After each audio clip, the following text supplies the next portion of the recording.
you ever felt. Are you listening? Damn.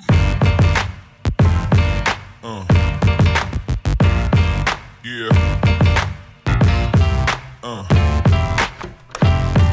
Man, I'm not gonna let it kill me or destroy me. You know, right now.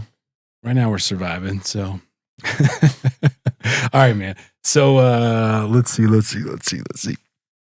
Oh, Cody, you told me something a couple of months ago. We were talking on the phone, and I don't even remember exactly what we were talking about, but shortly thereafter, I was listening to a song. We were talking about struggles, whatever. Maybe it was real estate, or maybe it was the inspection world, or something like that. And it was like, you know, we were pondering, you know, what do you do? I mean, if you're up against this head wall, do you kind of steer and go this direction? Do you kind of like, you know, if you get to that point in life or whatever, you know, do you take a hard right and go this way, or do you take a hard left and go that way? And like shortly thereafter, we were talking, and you know, we sometimes exchange music files. I think if something hits us in the morning, like I'm working out and I'm like, oh, Cody would like this. You know, like, they're always great too. I love those. So it's always something that when obscure, you do. You know, I'm like, he might dig this. He might also. I've liked them all, even if they weren't. That's especially the ones that I wouldn't normally pick. I love that because you discover something that you're like, oh yeah, I get it. I check out what he's trying to say. Yeah, for sure. Yeah, I love it. There's always a meaning. I think in a weird way, and I think a lot of people just listen to music on the surface value, and it's a good, you know, it's a good banger. It's, you know, it's just like just in the background. A lot of times people just listen to music for the background, and I'm always like headphones on, deep into it. So I always appreciate someone that gets it and shares them back, because that's the danger of sharing music. I mean, of all the posts that I do, the least engaged. I'm lucky if I get one like on any of them, and most of them don't have any. And in fact, what ends up happening is whenever I share music, because you can't just share the song, it has to be the YouTube video. What always ends up happening is these people from like China and places will friend me and like all of my posts. And after I shared that one post, and they'll do like 7 or 8 of them, and then try to friend me in the DMs and be like, oh, you're so cute, I want to be your friend. I'm like, what? I don't even know who you are. Like, what's happening right now? You have like, if you made this account today, there have 3 other friends, and sure, let's, so obviously, but that's anyway, those are the only people that end up usually liking them, because music can be so personal, and it can be something that I'm hearing that, and like you said, whenever I post that music, it's always because of something that just correlated with what was going on with me now. And it's a good way to just kind of speak it out there, but it's almost kind of like the Andy Kaufman thing, because it's really only for me, I guess, at the end of the day, because who's going to get what I was getting out of that song at that moment that I shared the song is going to sit and listen to it and go, oh yeah, Cody's going through this today. But that's what's happening. That's why I hear him. I mean, that is the nature of it. Because I mean, you know, I try and go, whether it's you or some other buddies, if they post a song, and I have a couple of friends that I obviously my band members, I'll send them stuff and be like, dude, I just heard this. Like, I love it. Oh, I love that jam. That's 25 years old, but God, it's good. Yeah. But yeah, when you post something, I'll like listen to it. I'm like, what is he think? What's going on? You Sometimes I try to leave hints, so it's a little, obvious, but then at the end of the day, it's like, I don't know, is anyone even gonna, Yeah. I mean, I don't know, man. Some songs are pretty obvious, and some of them are rad, like just random stuff. Like I post Sia a couple times a lot. I met this gal. She always has just the best lyrics. And I think that's part of it, is that when you do I've always had good quality gear wherever I go. So if I'm in my truck or whatever vehicle I've owned since I was probably 16 years old. Yeah, definitely since I was 16. I mean, I've always had the ridiculous systems. Now I've tapered that way back, but I still have good. When you can hear it well, it makes such a difference. Like if you're just driving melancholy to work in the morning or somewhere, you got some song on and you're just kind of mundane about it, just try it one time. Turn that sucker up 6 or 7 notches, a little higher than you normally would.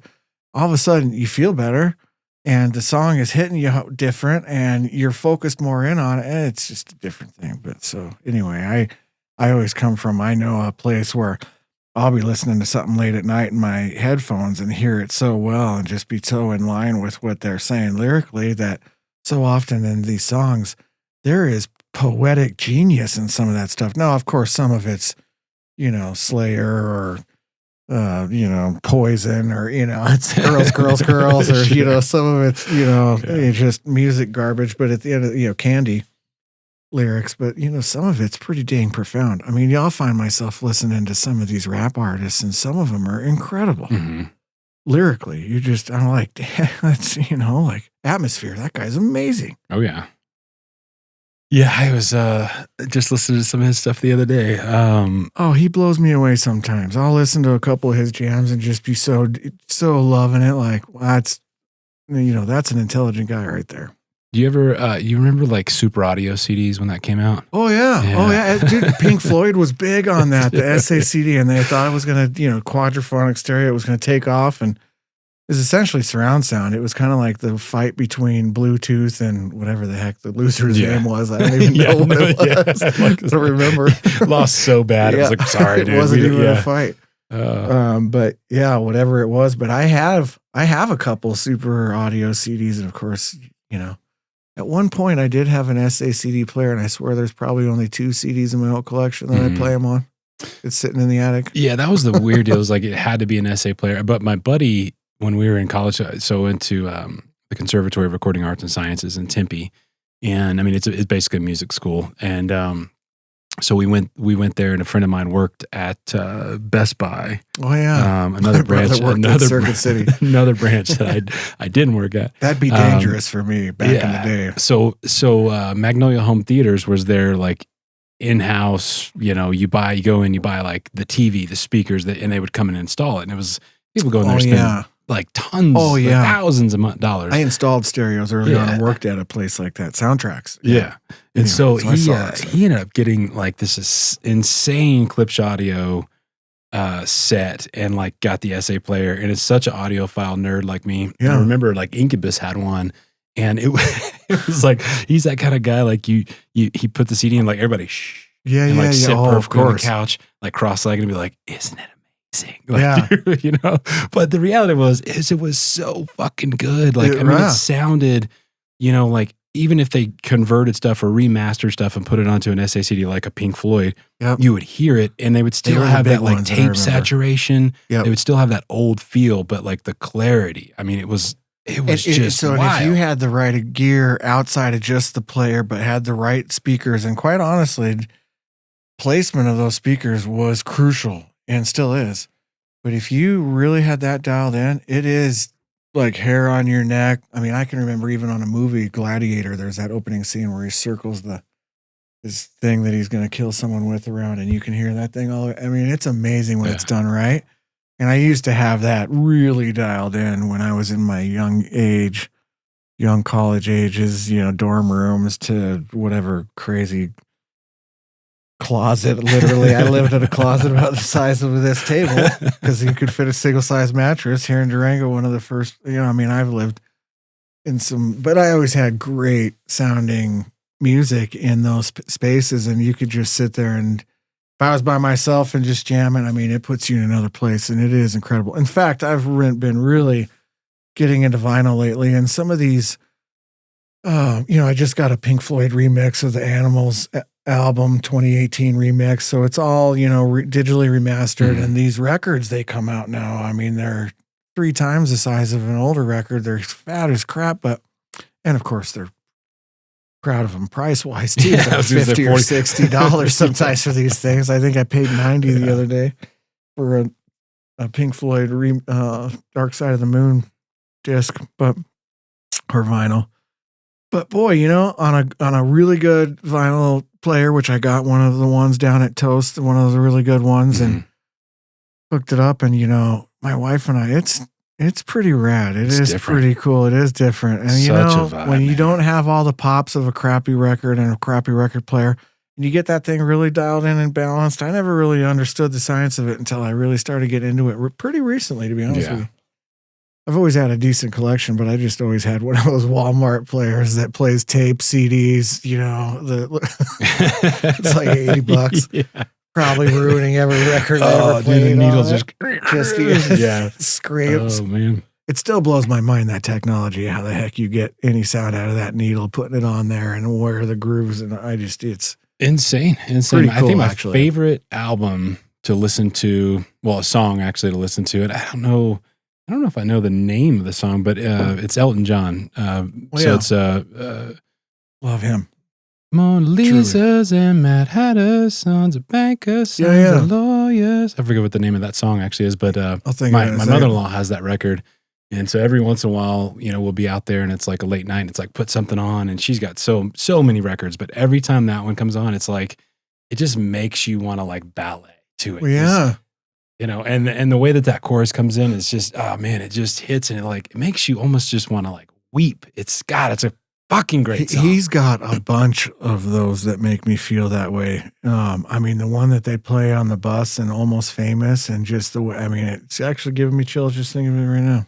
Yeah, God, John. Yeah, he's amazing. My daughter is, so my family, I come from a background of musically inclined people that I'm probably the shame of the family that may have talent and still haven't discovered it. It's there. I know I hear musically, I think, differently than other people, but I don't know. How do you ever know that? That's the beauty of life. How do I know if a strawberry is a strawberry to you? Anyway, go around that rabbit hole for an hour. But my dad back in the 70s was a lounge player, a piano player, an organ dude.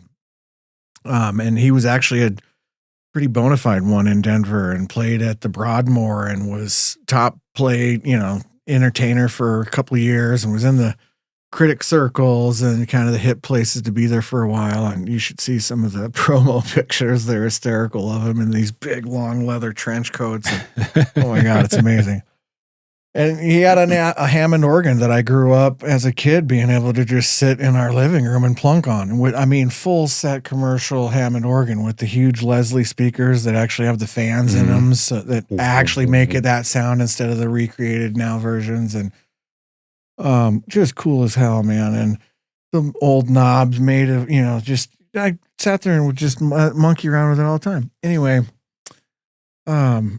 so, he played, Al Pacino came in one night when he was filming some movie here locally and played with him. He played drums. So he just got, he's kind of in the scene. And then actually it's because of me that he's not doing that anymore. Cause being the second now born son, my mom finally was like, all right, you're, coming home at 2-3 in the morning every night. You need to find something to do. And ended up his career, which was selling Native American jewelry wholesale to stores in a 7-state area, ended up being kind of on a whim of a poker night with my uncle, where it was my mom putting down the hammer of, second baby, enough is enough. And my uncle who did that also and was like, I bet you couldn't do it as good as I could. My dad was like, all right. And then the first uncle was, let's go. Everyone's got one of those in their family. My crazy uncle Stan, love him to death, but he's also super whacked out, eccentric, crazy dude. Anyway, he was pretty easy to beat him the first month, but he also realized he made pretty darn good money in that first month. That was back when my mom was actually stringing necklaces and all that. But anyway, 9 years later, that's fed our family and still does. But anyway, but during the whole time of that, he was still playing in the church all the time. And so it was set up and tear down every week. And I was the roadie. I was always doing the gear for him and doing all this stuff. And he played by ear. I don't know if I mentioned that. So that was where I was going with it, is that he found out after the Vietnam War that he could sit down and hear a song and play the whole thing, and never learned a single thing formally. So when he would play at the church bands and stuff, everyone would get the music and he'd be like, just give me a tape. Yeah. Like, can you give me the CD of the song? Yeah. What is this? Yeah. So my daughter has that gift, my youngest Zoe, and so where I was going with all that long story is talking about Elton John. Cause when she sits down and plays Elton John up there and can play Benny and the Jets pretty darn good, and she'll sometimes go downtown and play on those pianos downtown. It's so rad, dude. It gives me the chills, and I'm so always just like, if I could do that, that would be so awesome. I wish I had the outlet that those singers can get so passionate and scream into a microphone and be well known for it. I just get a hard time when my passion comes out and sounds like angry and I'm really not. I'm at a 10 and everyone's at a 2 and I'm like, we're just talking about mayonnaise. Yeah. What's good? Like, what is he so uptight about? Like, I'm not. I'm just passionate about it's not this bad subject, bad topic, bad example. I mean, but anyway. Yeah. I was trying to make a point of something mundane that, sometimes I just get, Yeah, sometimes you're reaching down and grabbing a 6th gear, That's all good. I've been accused of that a few times myself. It's like, man, my father-in-law is probably every time I see him, like, he's hard of hearing, because of the Vietnam War. But I love him to death, but he'll usually let you rant and be like, you're talking so fast. Yeah, I do that too. And I'm like, you want me to say everything I just said again? Like almost, he'll look at me and I know he wants me to, but I'm like, dude, I've known you for almost 20 years. No, we're not. You missed it. Yep. So he listened to the show when we first started. It was funny. And, just trying to be supportive which was really cool of him. But he's like, you're talking too fast on the podcast. I'm like, on the podcast? I was like, that's probably the slowest I ever talk. Well, yeah. I was like, when I'm out in public and if I'm hyped on something, I'm going 1,000 miles an hour because I'm that way too. Like rabbit brain I have is just, and especially like if you get on a topic that you like know and love, music. I mean, something like that. Good God, dude, I can just. See, it kills me, and it takes so much restraint, and I'm not at all is where I want to be with that yet in life is. Because I'll think so fast ahead of where someone I can already tell what, and so then I end up talking over people and cutting them off. And then I'm always like, oh, I don't want to do that. But now I'm committed. Like, here we are, and it's weird. And now they feel weird. So if I stop talking, they're not going to, I don't know. I try really hard to not do that too, but I do it far more often than not. Especially with something that I really care about. Sure. And boy, I mean, we'll be at restaurants sometimes with just the family or just friends, and the wait staff come over and be like, hey, is there a problem? Are you guys okay? Are you guys fighting? I'm like, oh my God, no, this is us agreeing and loving life. Like, this is all good. I'm just into really it. excited. Can you bring some more drinks? Like, let's go. Like, if you thought that, holy crap, what do I look like pissed? Oh God. No, same, man. I think, I find myself in that same scenario where, especially like you say, if it's something that you really love and you're passionate about, and if the other person, you can sense that like equal passion, and you're just like, dude, and it's not a one-upping. It's just like you're sharing this thing. That's just all in. Like, and if it's like something that was really ingrained in like your life in a previous life, like music for me it's just wild when somebody starts to talk about it, or like, audio stuff. Like this guy the other day, like he's recorded a few albums with, I met him, we were at one of my son's parties or something. And he's recording a record with Doug Eagle. He's done like 3 or 4. Well, I used to work for Doug. I interned with him after college and then did all these amazing mixes, got to mix, Sonny Landreth at the Strader and, did a bunch of cool stuff. And like, I realized, I caught myself being like, I just got so excited to talk to this guy about someone that's from my past.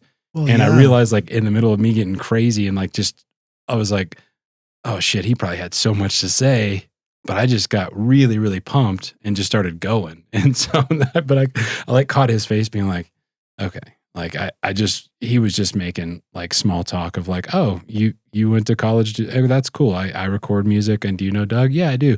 I think that was how they expected the back and forth, the badminton to happen. And I was like, no, dude, I went in. I went hardcore. So, well, see, my Uncle Phil, when I was a kid, he was always the guy in our family, and he's a good day to give my Uncle Phil props and a tribute. But he was a go-getter, and he was always one of those guys that had the charisma, never met a person, he never met a stranger kind of a guy. That I think of Scott Maycock here in town. If anybody knows Scott Maycock, he's a guy like that, and he's a financial planner. He's the same guy. Like you just never met anyone that was an enemy, and loved everybody. And he always told me, like, if you're gonna do something, just do it. Otherwise, just go golfing. He was a big golfer. I suck at golfing, so it was a terrible analogy for me, but I got the point. Yeah. Like, if you're going to sit and spend the time to do it well. Otherwise, go do something you love. Sure. And even if it's not productive, like it's still a better use of your time than to sit there and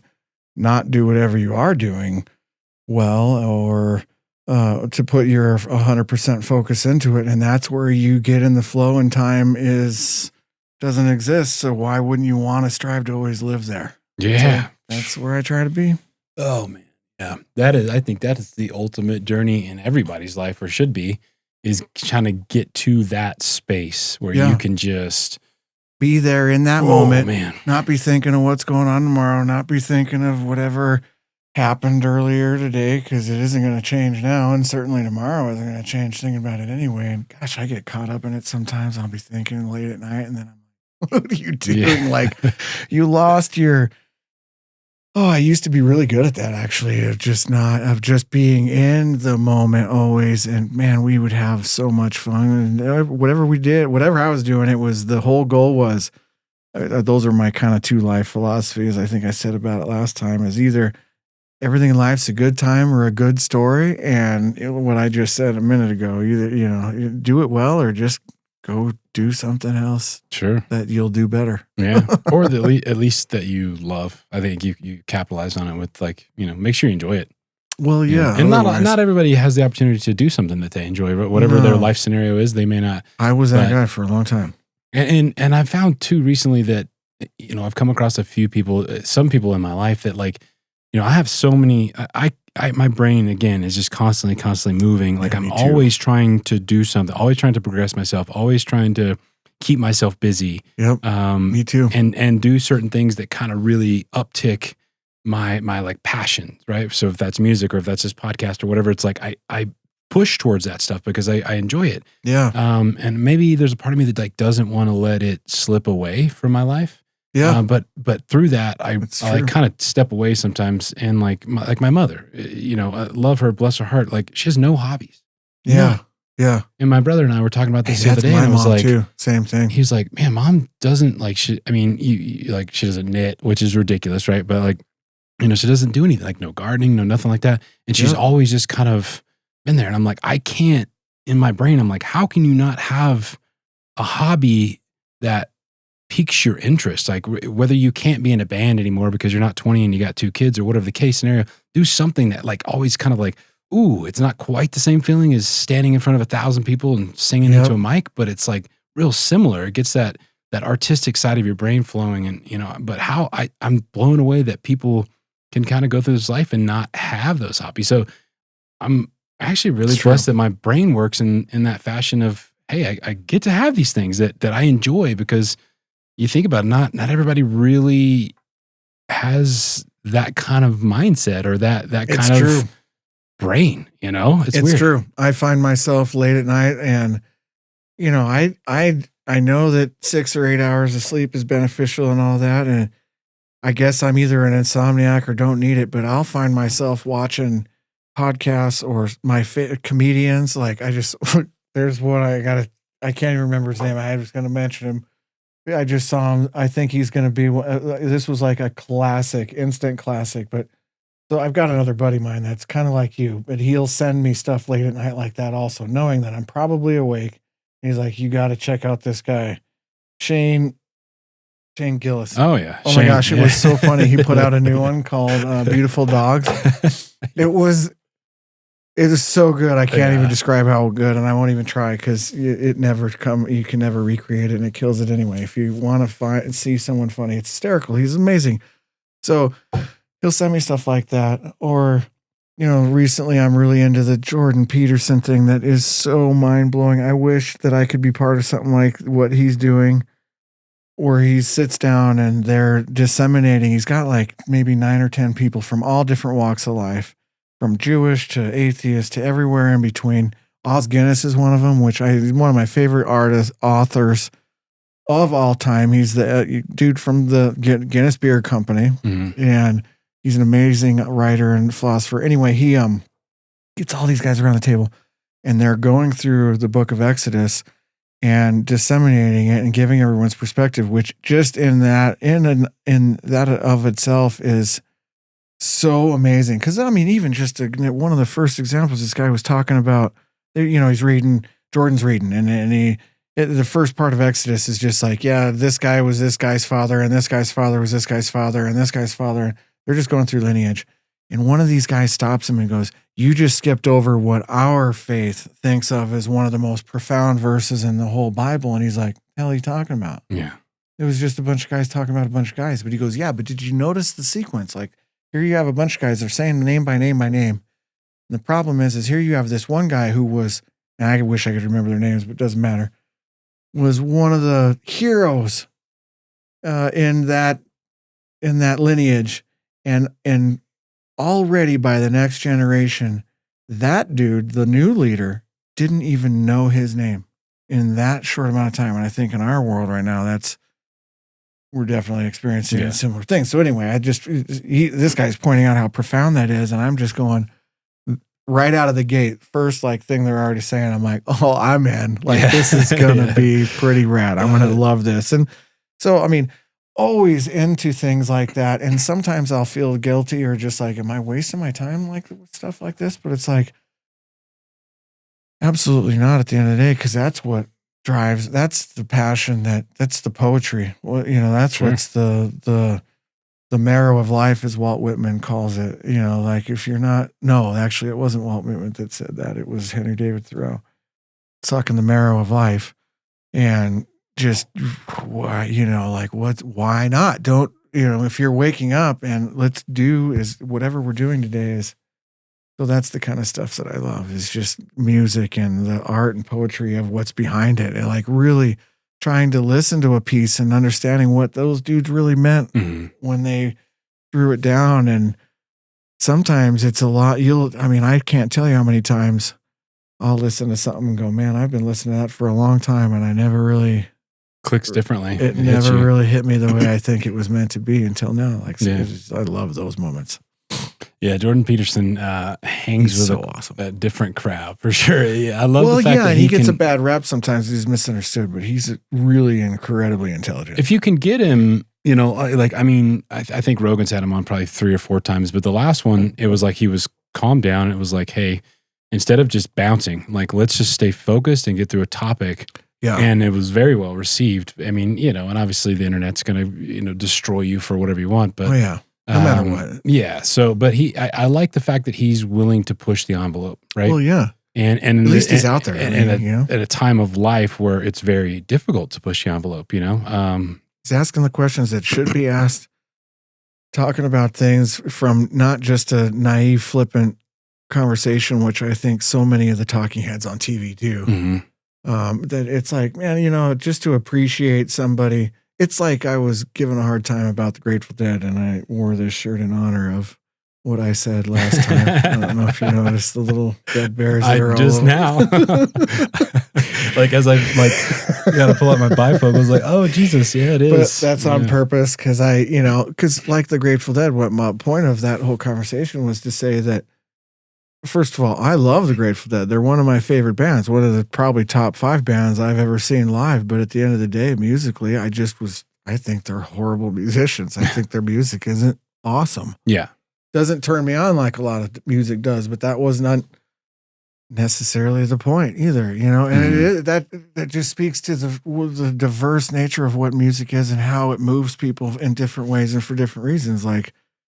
Shoot, even the Moist Boys, which I challenge you to go listen to them if you never have. I don't know. I'm telling you, with a Z at the end, by the way. Boys, oh Jesus! It's not what you even think, but I'm telling you, even sometimes a band like that it'll come up on my random, and I'll be like, "Hey, not my favorite, but all right, yeah, that's rad." So, anyway. Moist Boys, I have to check them out. I do want to play something. Sounds worse than it is. Yeah, I was going to say it sounds pretty fucking terrible, but maybe just a bad name. Oh, choice. It's hillbilly. How could I can't. Yeah, they're like Ween to me. They're just there's nobody like them, and I love a band like that. How many are there? Sure. No, that you could say like a band like Ween, oh my gosh, I always heard, and I don't know if that's just what do they call those? An urban legend, but I do actually think it's probably true in this case. But Ween always, they recorded each album heavily under the influence of very diverse drugs. And that's why a lot of those albums are so, to me, you can listen to 12 Wayne songs, and if you didn't know any better, it sounded like you just listened to 12 different bands. Oh yeah, for sure. Incredible like that. So I love a band like that, even though like Frank Zappa, love Frank Zappa, but a lot of his music, although genius, is unlistenable. Sure. Yeah. But it's also incredibly genius, but intentionally unlistenable. Like he was Andy Kaufman. Yeah. He amused himself, and he was incredible, but Yeah. you're not going to pick up a lot of females by putting Frank Zappa on, I assure you. Yeah. My wife hates when he comes on. Sure. Oh. Yeah. I mean, that is a hard music for a lot of people to honestly just digest, because most of us just want to hear. I mean, that's why if you look at the theory of music, I mean, historically speaking, like certain types of songs sell on radio, we're ingrained to think about it like it's meant to be a verse, bridge, hook, chorus, verse, bridge, hook, chorus. That's right. And like that sells, and it's very palatable. That's why his albums, like Commercial, what was the Strictly Commercial? That's his whole intention, was poking a finger at that and intentionally not being that. Yeah. And then when you realize it and listen to what he's doing, it's like, damn, that's sure. Yeah. amazing. But it takes like back in, like, let's just say late 60s, 70s, right? When an artist could go to a label and that label would give them time. I think, you always hear like Springsteen, right? Yep. So Springsteen was on that record label. He put out his first 3 full-length albums. That's a lot of money, even in the 70s. Like you go into a studio and you're there for 4 or 5 weeks at a time, every single day. Like that's a lot of money that record label was investing into Bruce Springsteen. Yep. And he didn't have his number 1 hit until his 3rd record, right? Yeah. And so you think about that, that's not the case anymore. But back in the day when record labels would really buy into an artist and they would slow build that artist because they knew that they were going to recoup it down the road as long as they believed in him or her, or a group or whatever. But you would have like obscure artists like Frank Zappa. Yeah. That, I mean, in today's world, it's some of that stuff. they might have to go towards like, it's like Blazing Saddles side. Yeah. Electronic type, where it's like, it's more accepted to kind of do something weird and strange and odd. Yeah. Pink Floyd did that too. Some of that stuff, like even Echoes. One of my favorite songs in the world, and it's like a half an hour long song, is Echoes. And so much of it is that psychedelic, wispy, kind of floaty, hippie, Grateful Dead space and drums kind of enact. And you're just like, what the heck is going on? But that's why I love it, is that dichotomy. I love bands like that can build and have that, because then when they finally do come together, it's magical because it was so chaotic at first.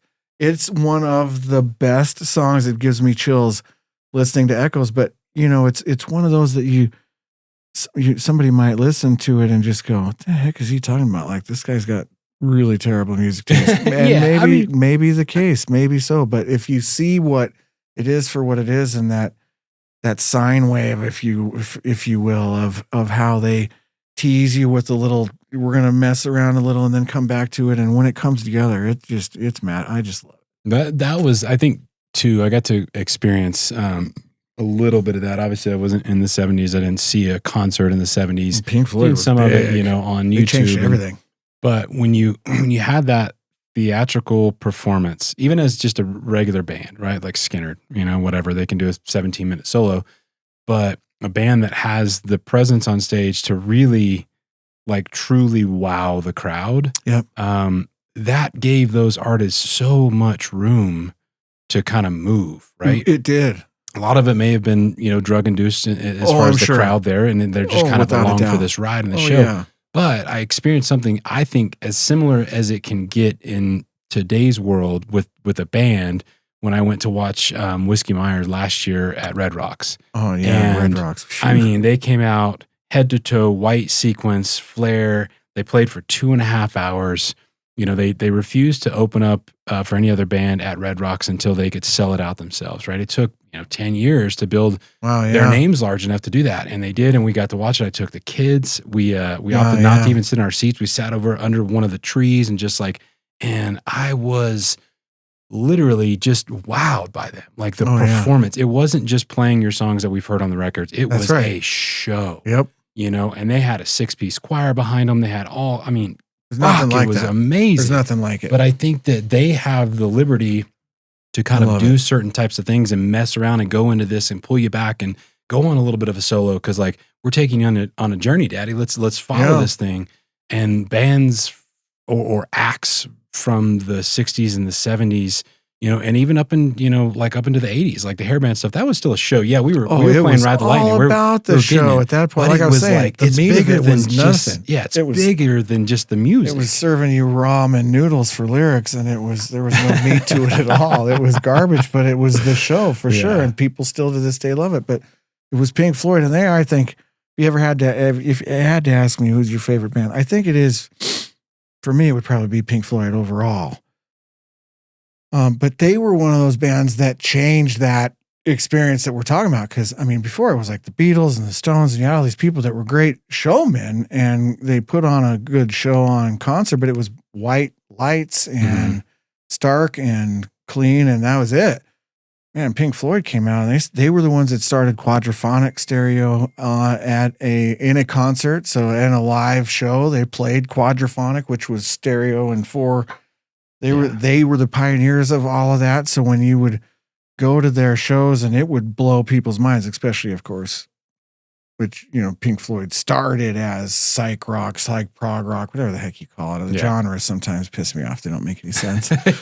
And they just sound made up in and of themselves. But, you know, of course they became more of a pop rock kind of a band. But at the beginning they were, I mean, oh my gosh, you listen to Adam Hart Mother or Roger Waters did a solo record called The Body, and it's just fart noises and literally burps. And I mean, I swear to God, it's some of the craziest thing you've ever heard. You'll never listen to it a second time, but it is worth just for the sake of hearing someone do something really whacked out. It's probably a joke. It's an interesting listen just for, I mean, there's a movie Tideland like that. I can never get anyone to bite. It's with Jeff Bridges even. I think it's the most, if you're a movie fan, you have to watch this movie Tideland. No, and I've rented it to dozens of people. Nobody will watch it, and it's always because I tell them, which I shouldn't. But at the very beginning, I think it's the best hook of all time, and for everyone else in the world, it's a turnoff. Maybe I'm weird, but it's the producer of the movie who comes out and goes, "Almost all of you are going to hate this movie," right out of the gate. Yeah. Let's go. And he's like, it's this perspective. It's this horrible scene. Jeff Bridges is a heroin addict and he dies.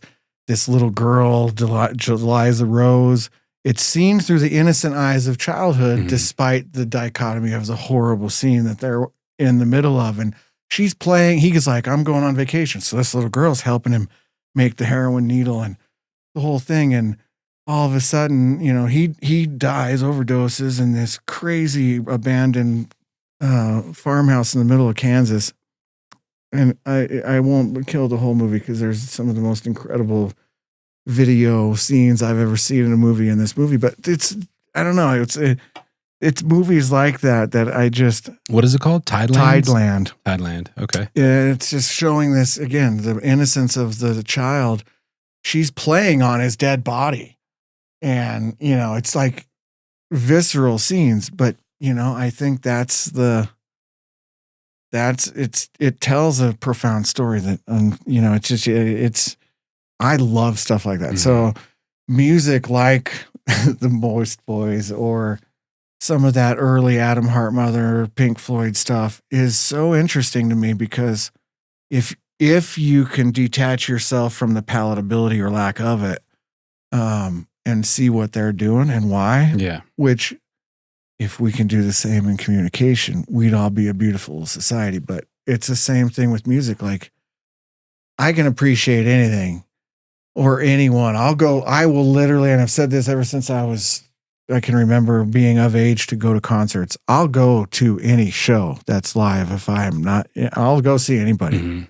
Kitty, I came across this Cookie Monster band of females that I thought was going to be the most hysterical thing as a Slayer hardcore metal fan was just going to be like, oh my gosh, these gals, like this is going to be so stupid, but here we go. Love them. Still one of my favorite bands. I love them. I mean, so, you never know what you're going to get sometimes. Sure. And sometimes the opposite is true. One of the, I would say not one of the worst concert I've ever seen live was Guns N' Roses. I can imagine that. I've heard the horror stories. Awful. Yeah. Like recent Guns N' Roses or back in the prime? Well, 90, I'll tell you exactly, 92, 93. So it was my first year of college here at the Fort. And I drove to frickin' Denver to buy tickets. This is back in the day when you couldn't do it the way they do now. But I drove to Denver to get tickets and drove back. I drove to Denver for the show. Metallica was great because they opened up for them. So that was worth it. Thank goodness. But they played like 3 songs and Axl got all upset because there was some popping in the mic, and he freaking yanked the cord out of it and walked off for 45 minutes. Did not come back. Nobody thought he was going to come back. It was kind of interesting because it turned out to be a show your tits fest everywhere in the crowd. Yeah. So that was interesting and kind of funny as a teenage kid, but first freshman college year. But it was kind of funny because it was all of a sudden because one person did it and got crowd's attention. Then everybody was doing it. So it was funny. Anyway, 45 minutes, all of a sudden Slash goes out and does a 45-minute long harmonica solo. Oh my God. Just Slash. And I swear to you, it was 45 minutes long. Just him playing harmonica. Yeah. He came back out and finished the song that he walked out like a child on and then left and never came back. And I swear it was only like 2 or 3 songs. Yeah, I think that was kind of pretty common with some of the hair bands back in the day. It was just like so much, so much, drama and little popping in the mic. What's going on here? I mean, is really what you're going to cry about? I mean, are you serious? Nobody even cares out there. Yeah. At that kind of music, you could half the guitars, you might not even be hearing them. They could be not even connected. You wouldn't even know it. Yeah. It's just noise. Sure. Some of it. Oh God. It's thrash and distortion. I mean, that's the point. It doesn't have to be perfect. Anyway, that was the worst show I've ever seen. When was that? You said 92? 92. It was either 92 or 93, but it was that freshman year of college. Yeah. Did you ever see Rage Against the Machine live? No. That would be a huge regret of mine. I would love to see them. They were definitely a favorite band of mine. Still are. Still love those guys. I missed an opportunity to watch them. I mean, this is obviously well after, so this would have been, I'm trying to think of the time frame, maybe 2006, 2007. I think they played, it wasn't Lollapalooza. What's the other big one? That's a big festival in California, not the one with all the drugs, but some of the drugs. Either way. All I ever can think of is Laguna Seca days from Dead Tour out in California. So that was the first festival I went to. For some reason, I don't know. I had to something came up with work, or I couldn't get around it. I had already purchased the ticket, and I ended up giving it to one of my buddies, or he paid me for it or something. And I mean, I just remember seeing, this was like early days of like, you could record a very rough video, like almost like an 8-bit type video on a flip phone. Yeah, yeah. And just my friend that I gave the ticket to, the C, like wacko wacko wacko wacko. Yeah, dude. Wacko, oh yeah. Wacko, wacko, See, wacko, that gets me going right away. Wacko, like wacko, you were saying about your gym post the other day. Oh man, like some of that is good stuff right there. It was crazy though. He said like there was such the depth of the crowd, and for some reason they didn't have the speakers delayed properly. So as you were getting in real time delay. So jack up, and so like people are jumping and they're sandwiched together, literally, like just wanting to see Rage Against the Machine. Die right? A few times that way. And so the front of the crowd starts to go, and he says like literally the crowd is doing like almost like a wave pull. Yeah, and you're going with it. Here we go. Yep. I've been in almost there like scary, where you're a little panicked. Well, yeah, I've had that. Oh my gosh, where I'm leaning so far over. If everyone moved, I couldn't even stand there on my own anymore. But it's like you got to kind of go with the lean and just hope that you don't end up on the ground, because you do. Yeah, trampled. Yeah. I always loved mosh pits because, ironically, I never actually ever felt that way in a mosh pit. Because everyone was always so down about wanting to just level you and then immediately being like the dude who was going to, they would murder someone to make, keep everyone away from you if you were on the ground. Like, yeah, it was just a cordial, they'd get you back up off the ground. There was a brotherhood there. It was an honor. It was a respect. It was like, if you didn't kill me, I just posted something. How did I posted that same thing? And it was it's the beginning of a Lamb of God song, which if you haven't, they're like the workout. I can't do. I mean, they're amazing. Just cannot do like hip hop. Like there's sometimes like I could listen to some old like Nas or something when I'm doing certain things. And that's but when I need to like get it going, like this workout's gonna be horrible.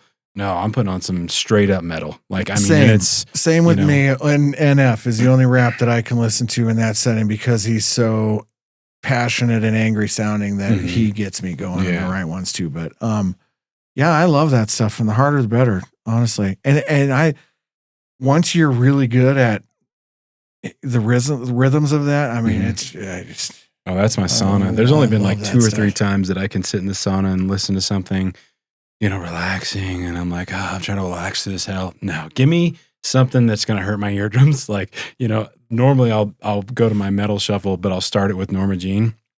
Like this song off of a Redeemer album that they put out in, I don't know, early 2000s or something. And it hits and I'm fucking just air drumming, like, no concert gives me a better, I love live music. It's probably my favorite thing to go see and do.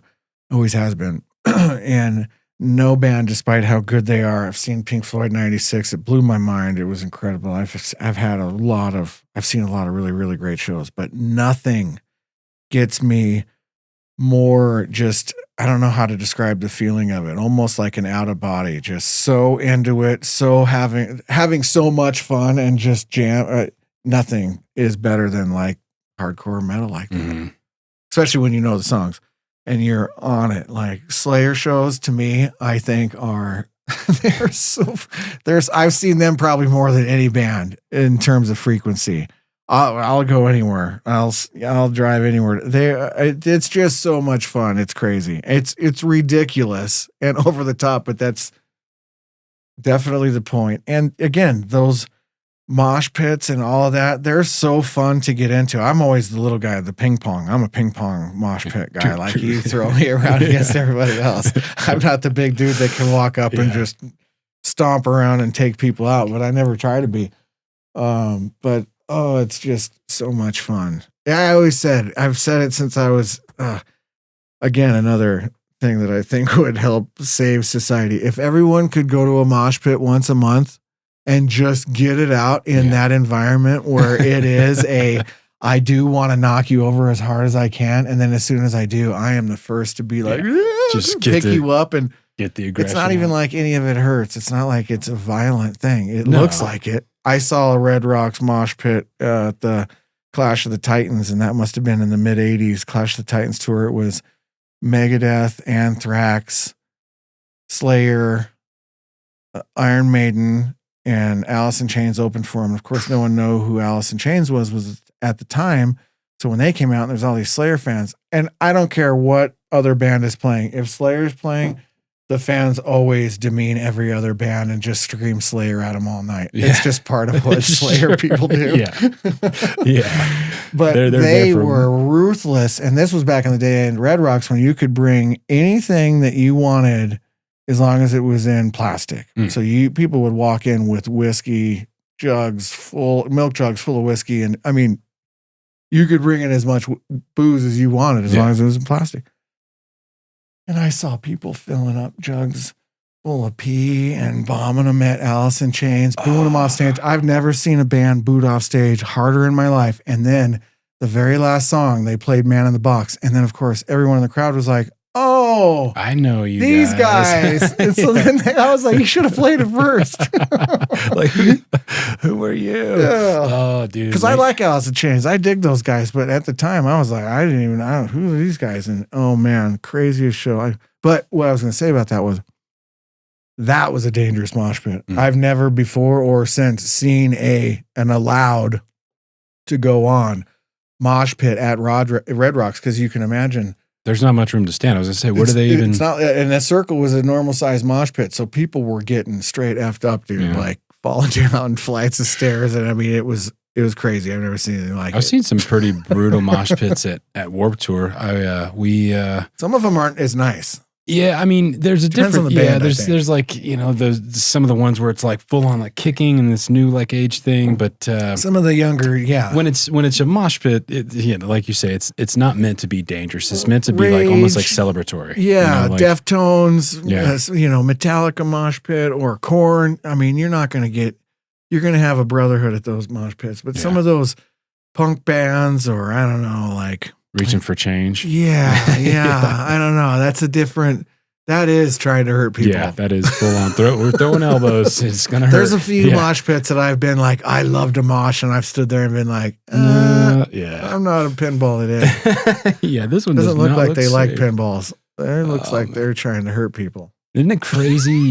Like, I talk about this quite often, but I think it's crazy how like you can hear a piece of music and I mean, I'm sure everybody feels this, but you can hear a piece of music and it takes you back to a literal specific moment in time. All the time. Usually, I mean, for me, a lot of it is shows, but sometimes it's like that point, you know, like for instance, that,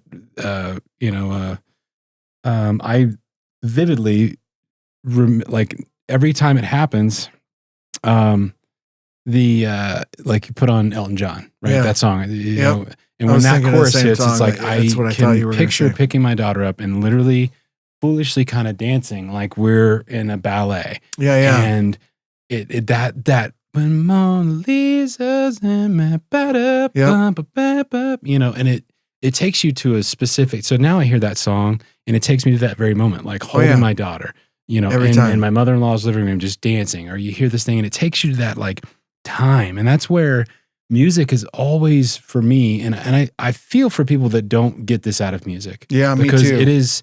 There's days where it's the most, it changes your entire outlook in the world.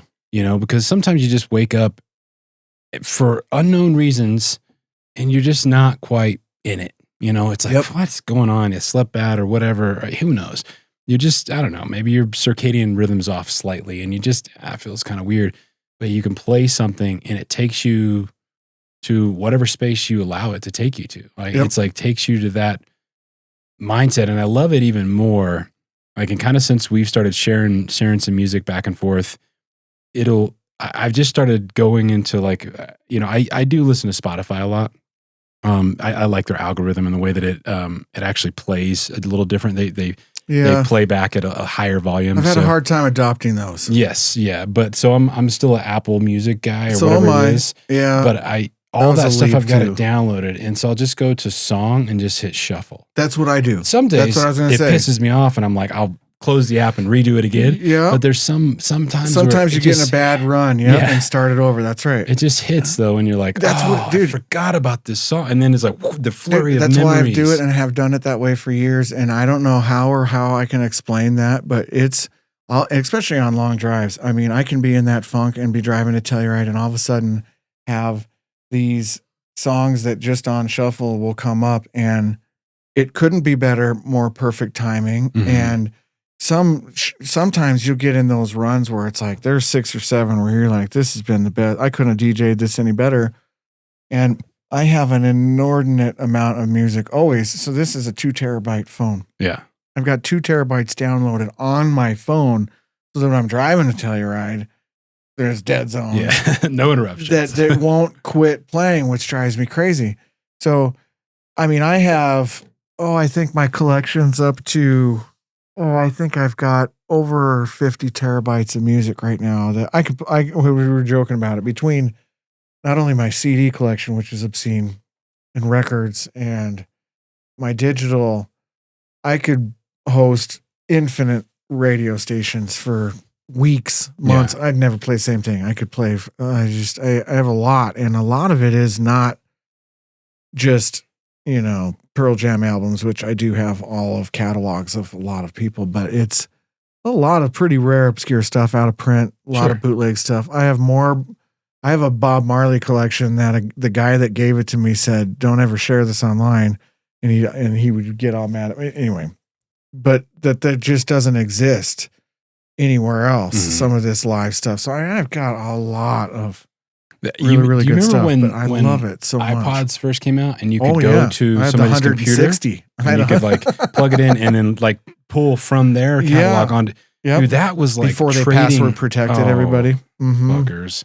I had a 160 gig iPod, which they didn't make for very long. Still have it. I had like whatever the fattest one was, and it was like a brick. You felt like, and for years I would, if you went to somebody's house, like, hey, you got any music? It's like, in my wife's truck right now. Like, oh, I want that. I want that. I want that. Like, sweet.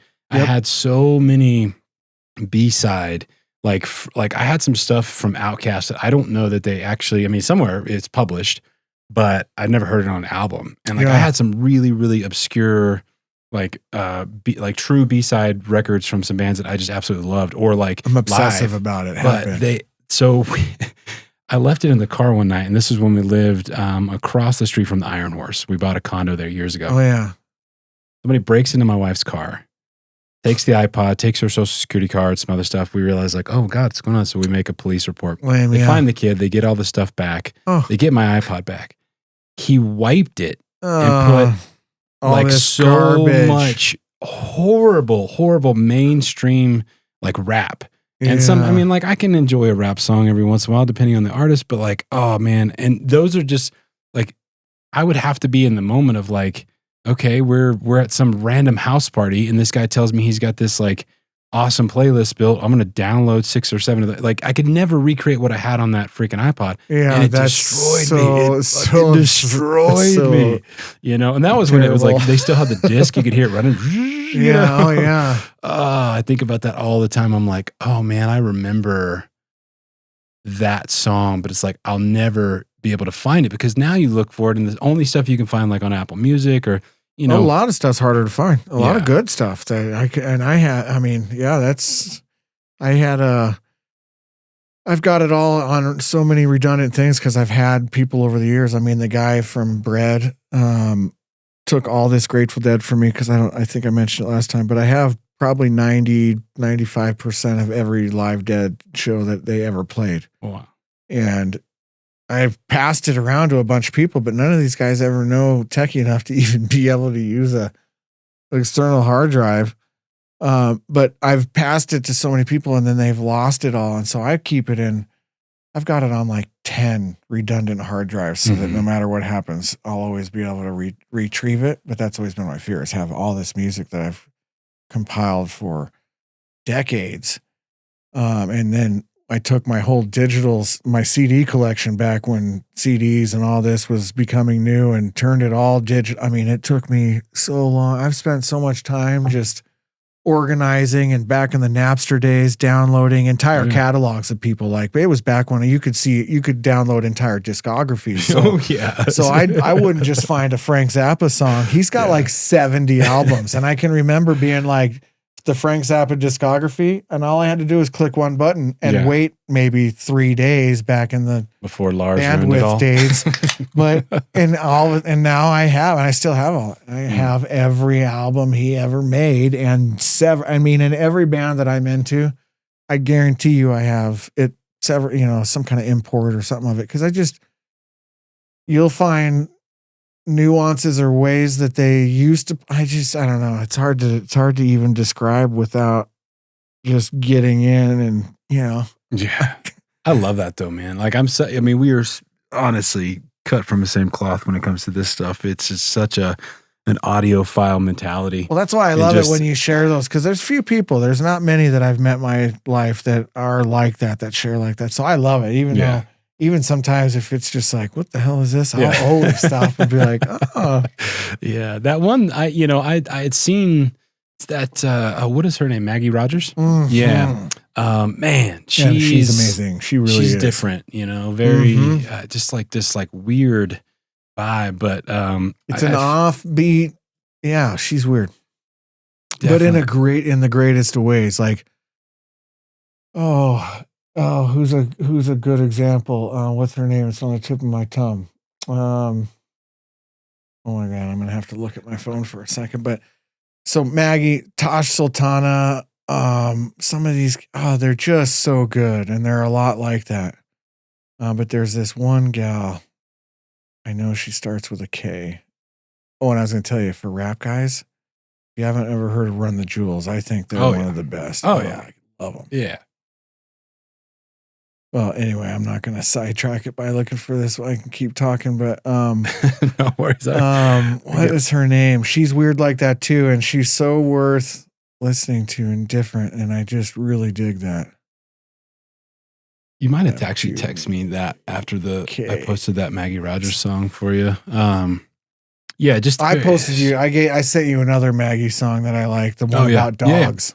Yeah, so I went and downloaded K-Flay. That's 3. What is it? K-Flay. K.Flay. K-Flay. Okay. She's so weird. Check it out. I love it.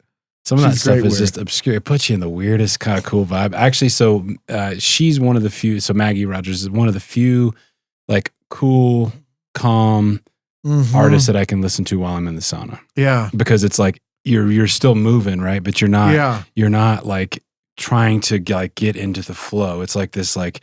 It's constantly bouncing you back and forth and in different angles. And so, yeah, she's awesome. We were very talented. What were we talking about? I forget what it was, but we were going through some stuff. I was talking about it kind of in the beginning of the show, but you said something like, sometimes you hear a song like 1,000 different times, right? Have you heard it?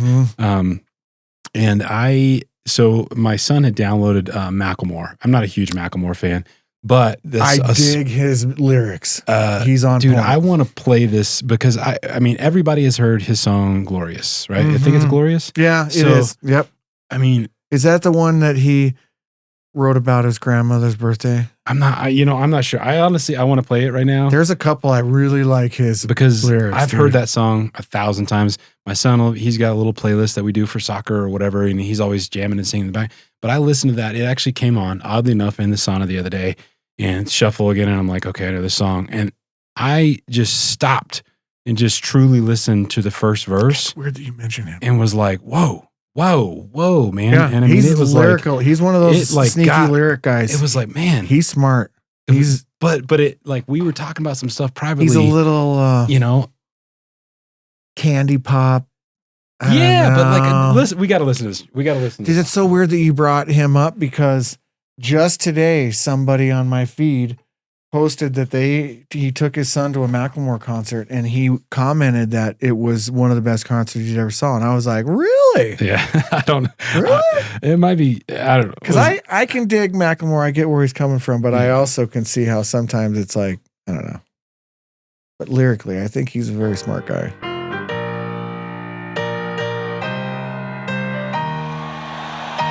I'm back like I never left. Another sprint, another step, another day, another breath.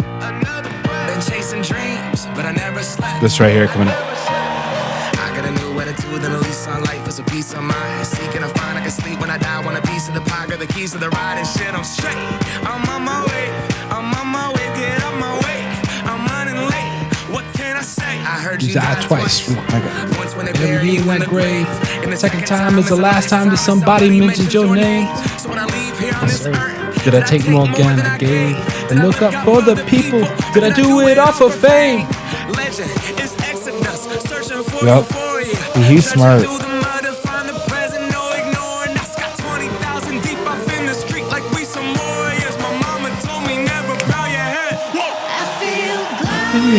Glorious, got a chance to start again. I was born for this, Born for this. who I am, not could have again.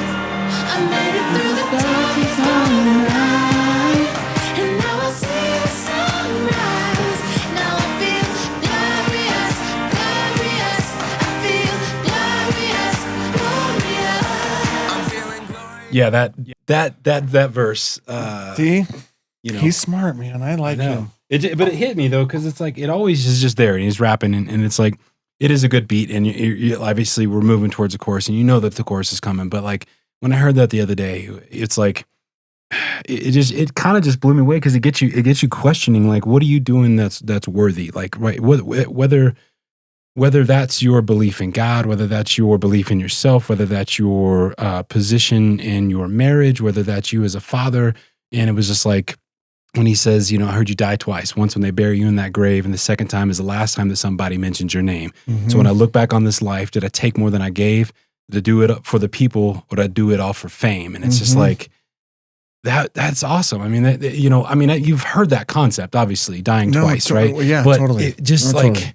And then the chorus is so, for me, it like, I feel glorious, glorious, got a chance to start again.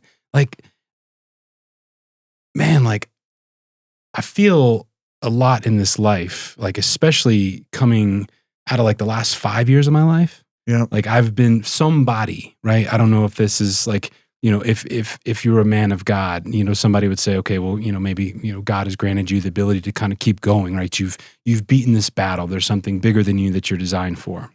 Whatever you believe is kind of irrelevant, because it's like, I truly feel like I've been given a second chance at life, and it wasn't like I experienced something that almost killed me, right? I didn't go to the hospital or something, but it's like every once in a while, it's like you go through these fucking hardships and you don't think as a person that you can get through them.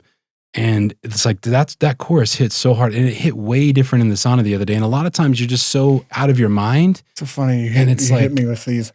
It just blew me away. And it was like, I was going to send that to you, and I'm like, you know what? I want to just talk about that specific piece of music on the show, because like, it's weird. It's like, I do think a lot of times that we're doing so many things like right here, right now, right? Mm-hmm. And it's like, I know you went through some stuff very recently, and it's like, and I appreciate the friendship that we get to share this off mic sometimes.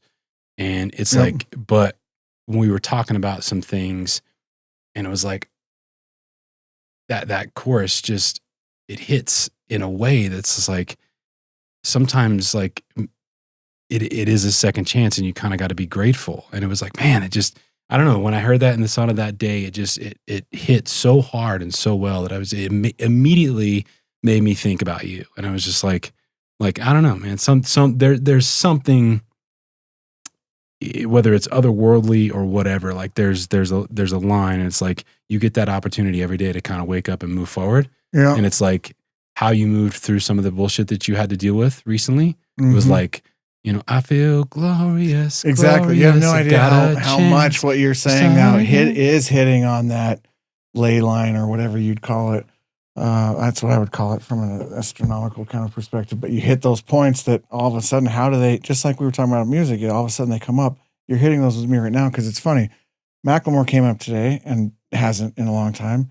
And I was having a conversation with this guy today about Christianity, and one of what I think is the biggest falsehoods of it, which is exactly what you're talking about, is that some people have this interpreted idea that the saying that God will never give you more than you can handle. Couldn't disagree more.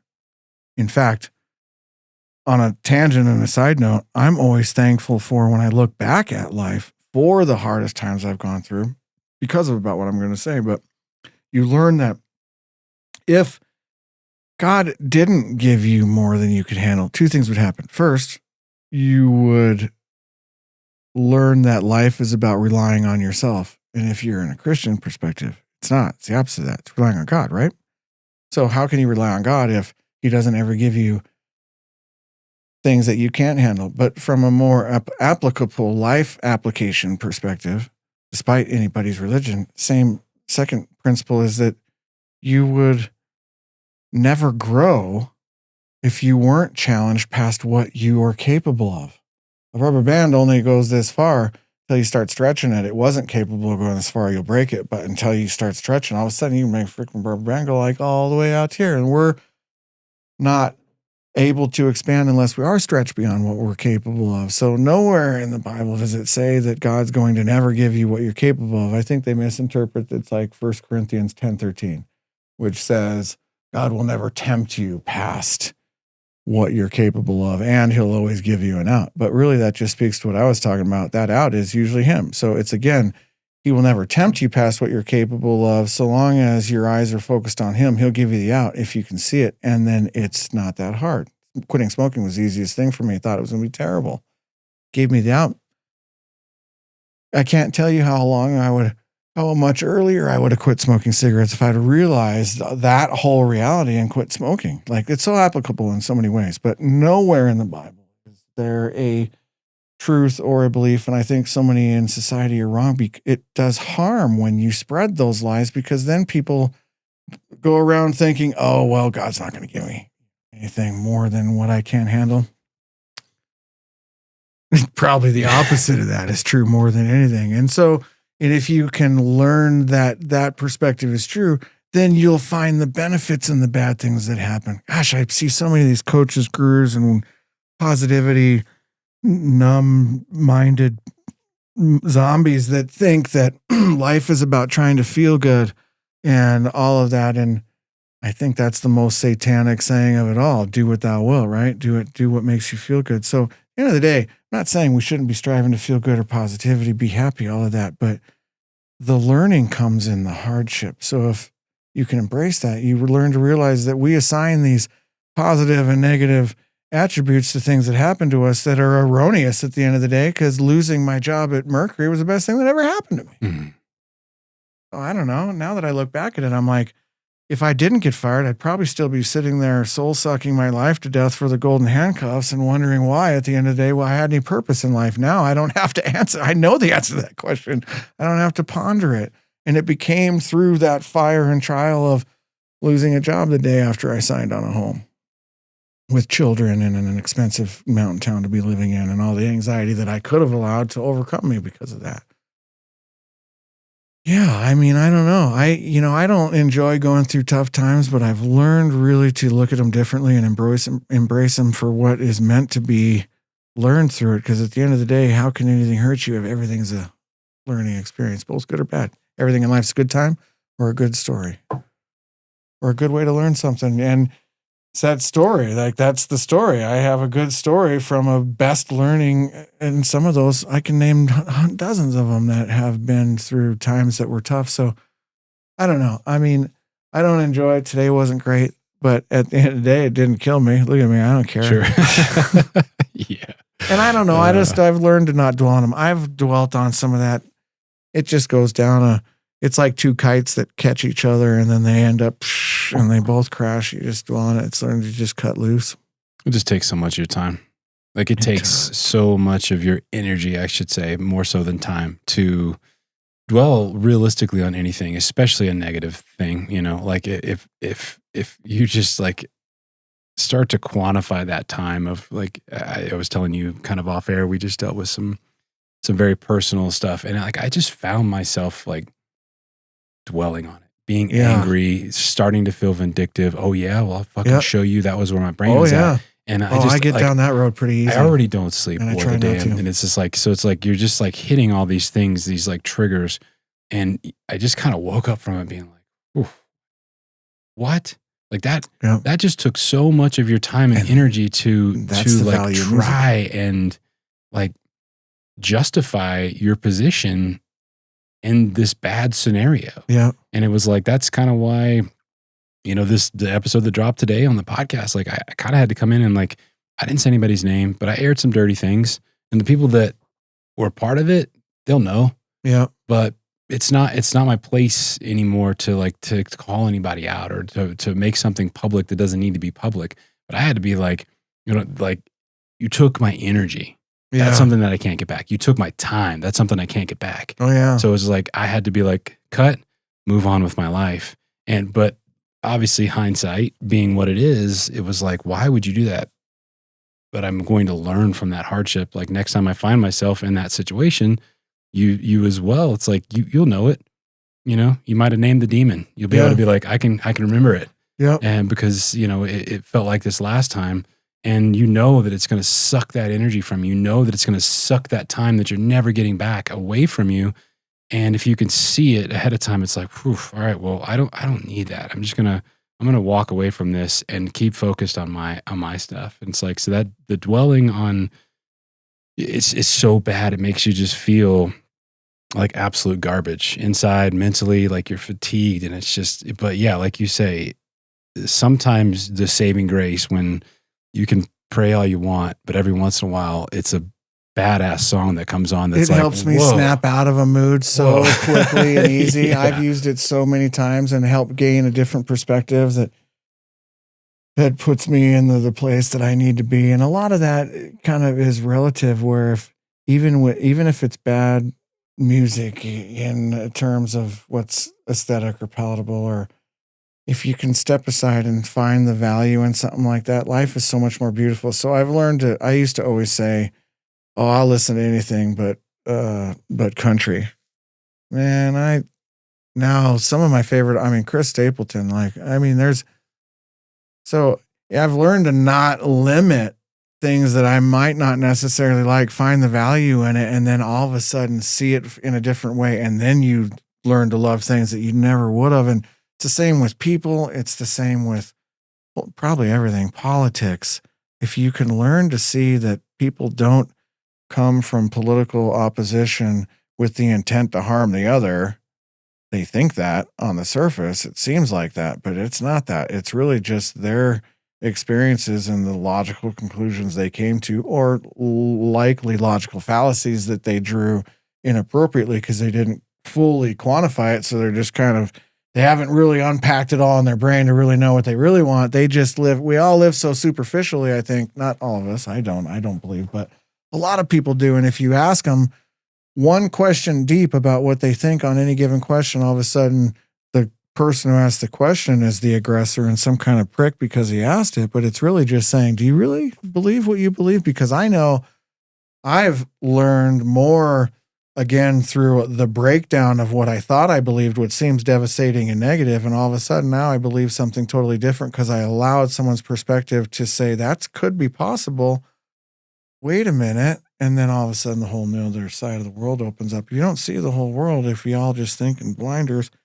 So music, philosophy, art, politics, so many of these things, bad or good, stop labeling as such. That's my best advice and love of life in this world that I've learned to appreciate things through is giving away that signing of, gosh, this was a horrible day. I don't know. It didn't feel like it was a lot of fun, but maybe tomorrow I'll find that because of today, that was I don't know. There's so many caveats and hard to give exact examples, but learning to live like that, I've learned to appreciate so much more. It really is. I think I love it. So, I love talking about stuff like that because so few do. They're so afraid of it, to confront maybe their own feelings about stuff like that. So, gosh, I love conversations like that. And good music can bring that out in myself and make me confront things that I'm like, maybe you learn through the opposition of something you totally disagree with. And that's what's helpful of it. Mm-hmm. So you learned from that. How is that a negative thing, right? So,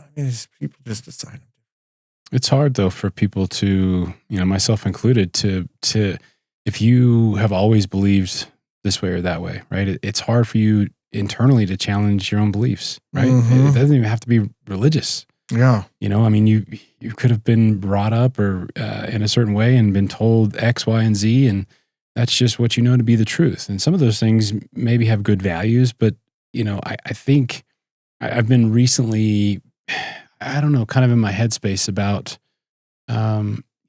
like my approach, my belief, my thoughts, around religion and things like that. Mm-hmm. And so, I think you kind of ebb and flow with age on a lot of things. And so, but when you're met with that, definitely, like, oh man, are you starting to say that now after all of these years and being punk rock and all this stuff and, that you start to question it, you're going, oh God, okay. But then you have to rationally look at certain things and assess it and purposely seek out that opposition because in that opposition, I think, are the answers that you're already asking yourself, but you're too afraid to ask. Yeah. If that makes sense, you and the other thing that I find is that people define themselves by their beliefs, right? And it's easy to do that, and it makes sense because especially, if we talk religion specifically, it's a huge, massive community worldwide. Whatever religion you believe in, you will find somebody else like-minded that believes something similar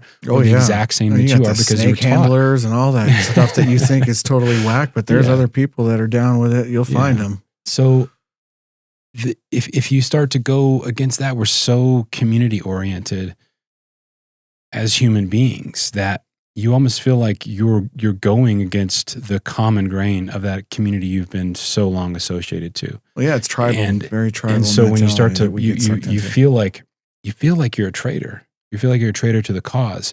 Where in all reality, you're just going to either find out in the opposition that, I don't actually quite agree with that because this is what I believe and this is why I believe this. So even if you're just working this internally in your own brain, you're asking these questions, but you have to look at the opposite side to be able to come back and either reassure your beliefs definitively in your own presence, or you can go, you know what?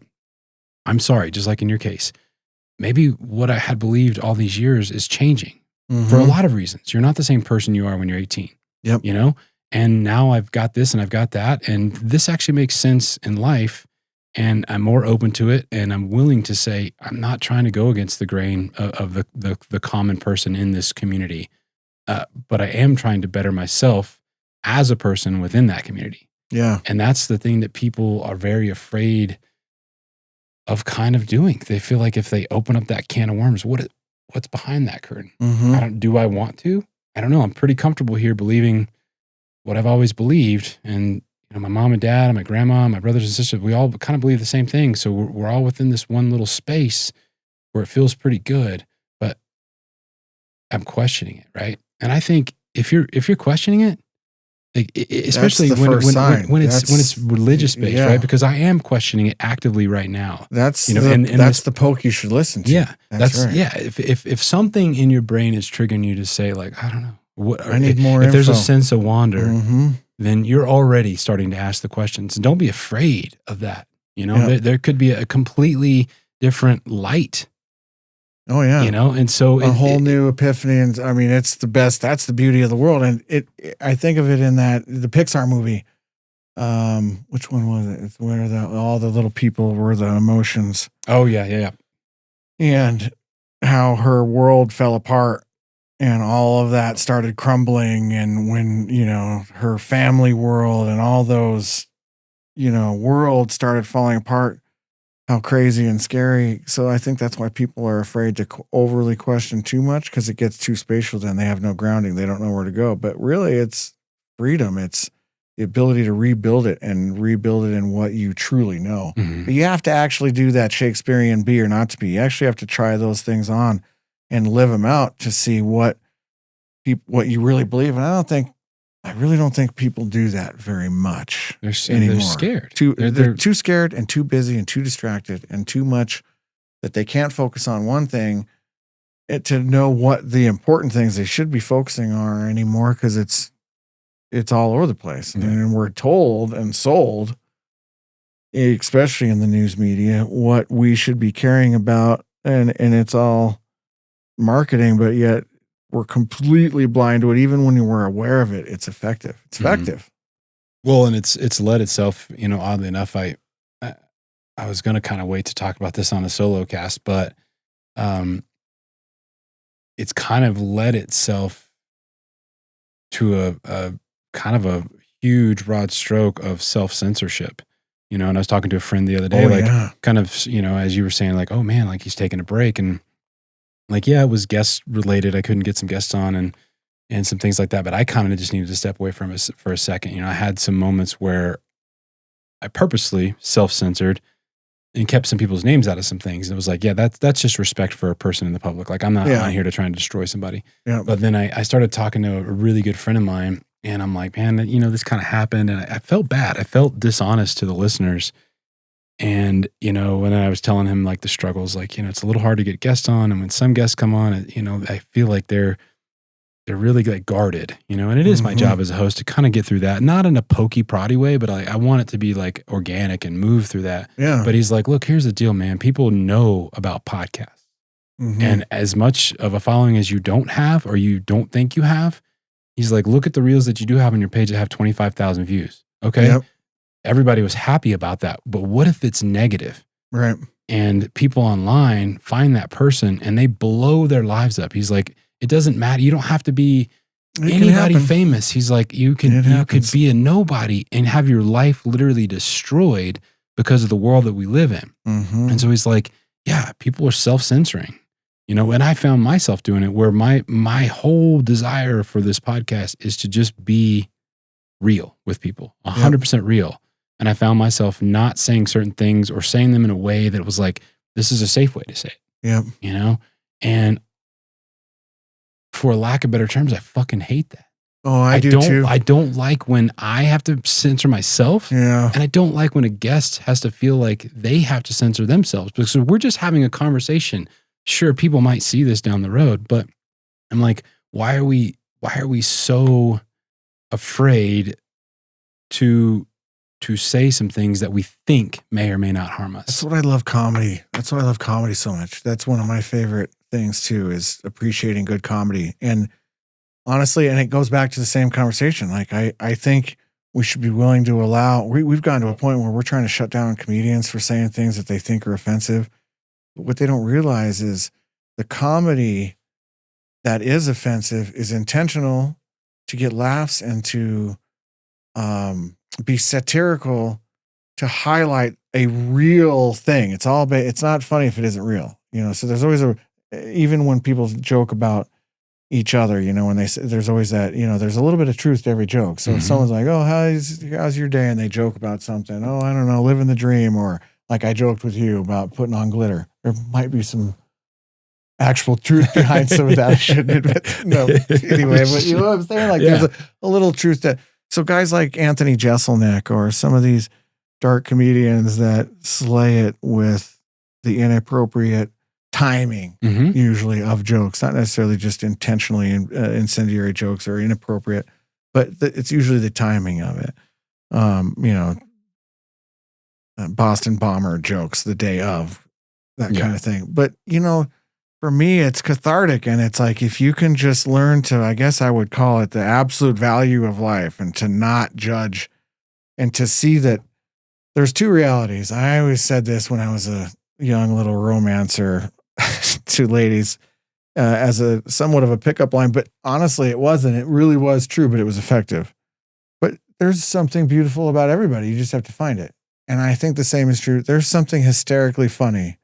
And I've always had a warped sense of humor about this. And that's why I'm always, I think, misinterpreted, because I just think there's something funny about every situation. I don't care what it is. Sure. And I know you can think of some horrible situations and go, well, what about this? What about that? I assure you, if we sat down and unpacked that in a way that I could do so, probably not publicly, so I wouldn't be canceled. Sure. But I could show you how just about any joke, I mean, Anthony Jeselnik, just watch his set. He makes a joke that there's no way that you could make a funny, you know, dead baby joke. Well, watch it. There's, sure. I mean, I don't know, man. There's some.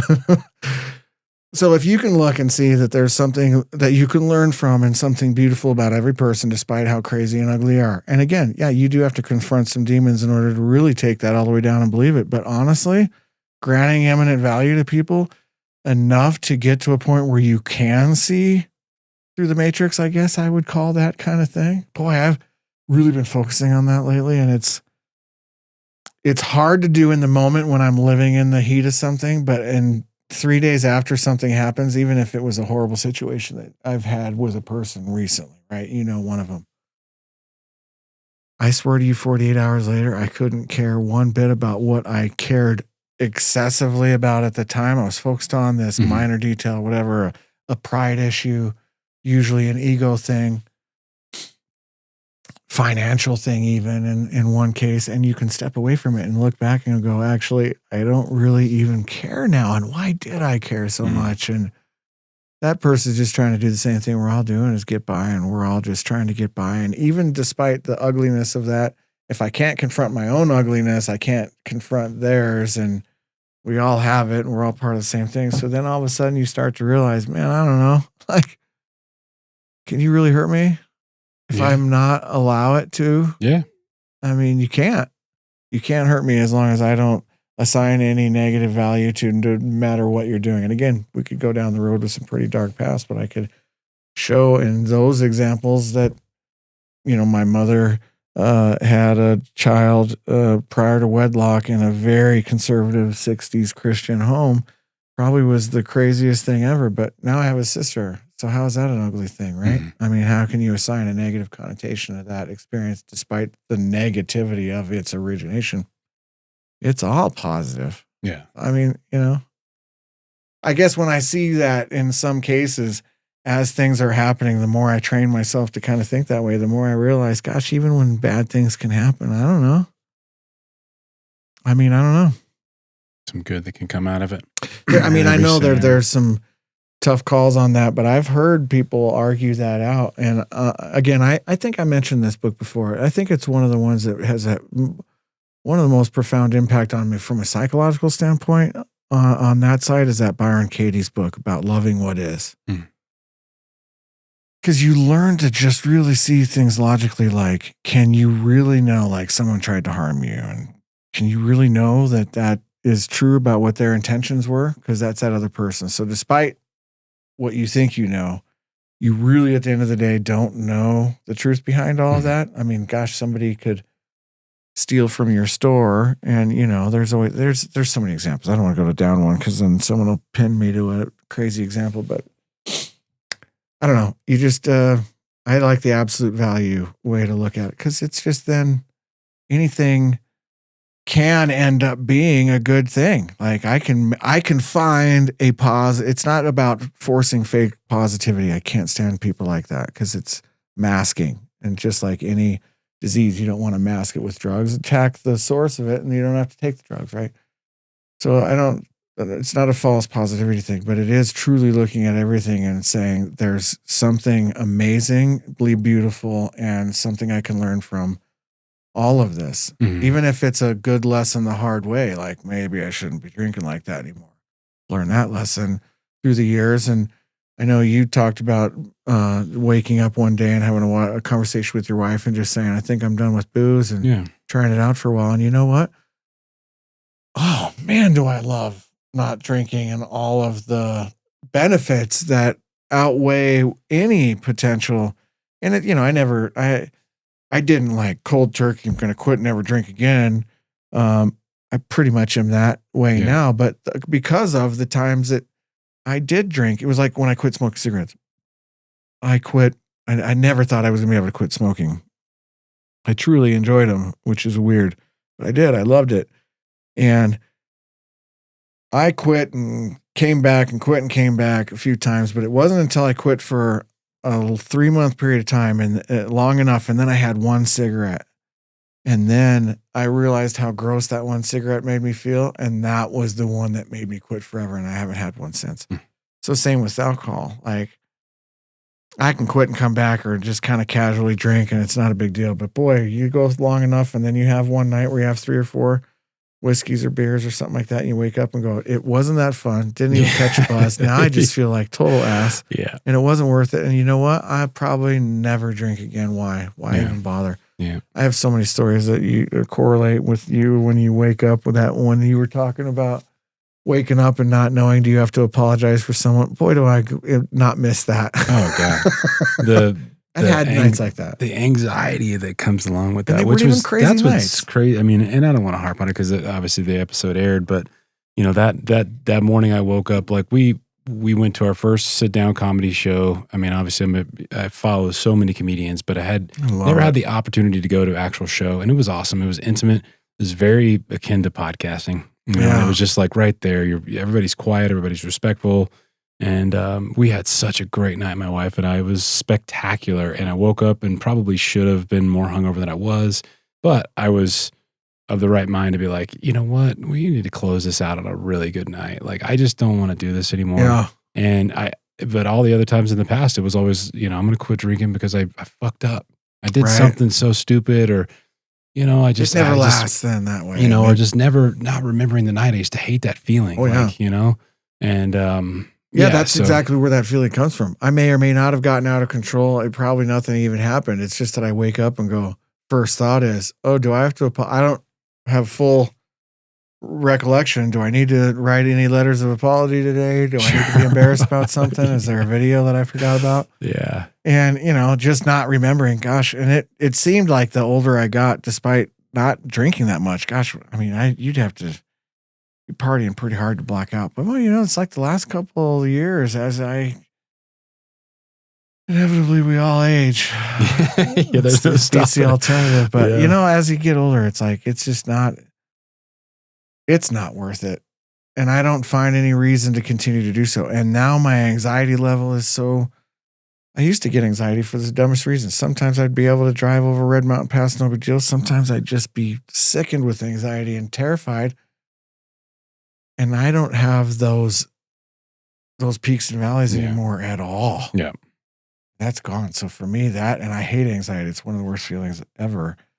Boy, if that was attributed to alcohol, you can sign me off for good. It's not worth it.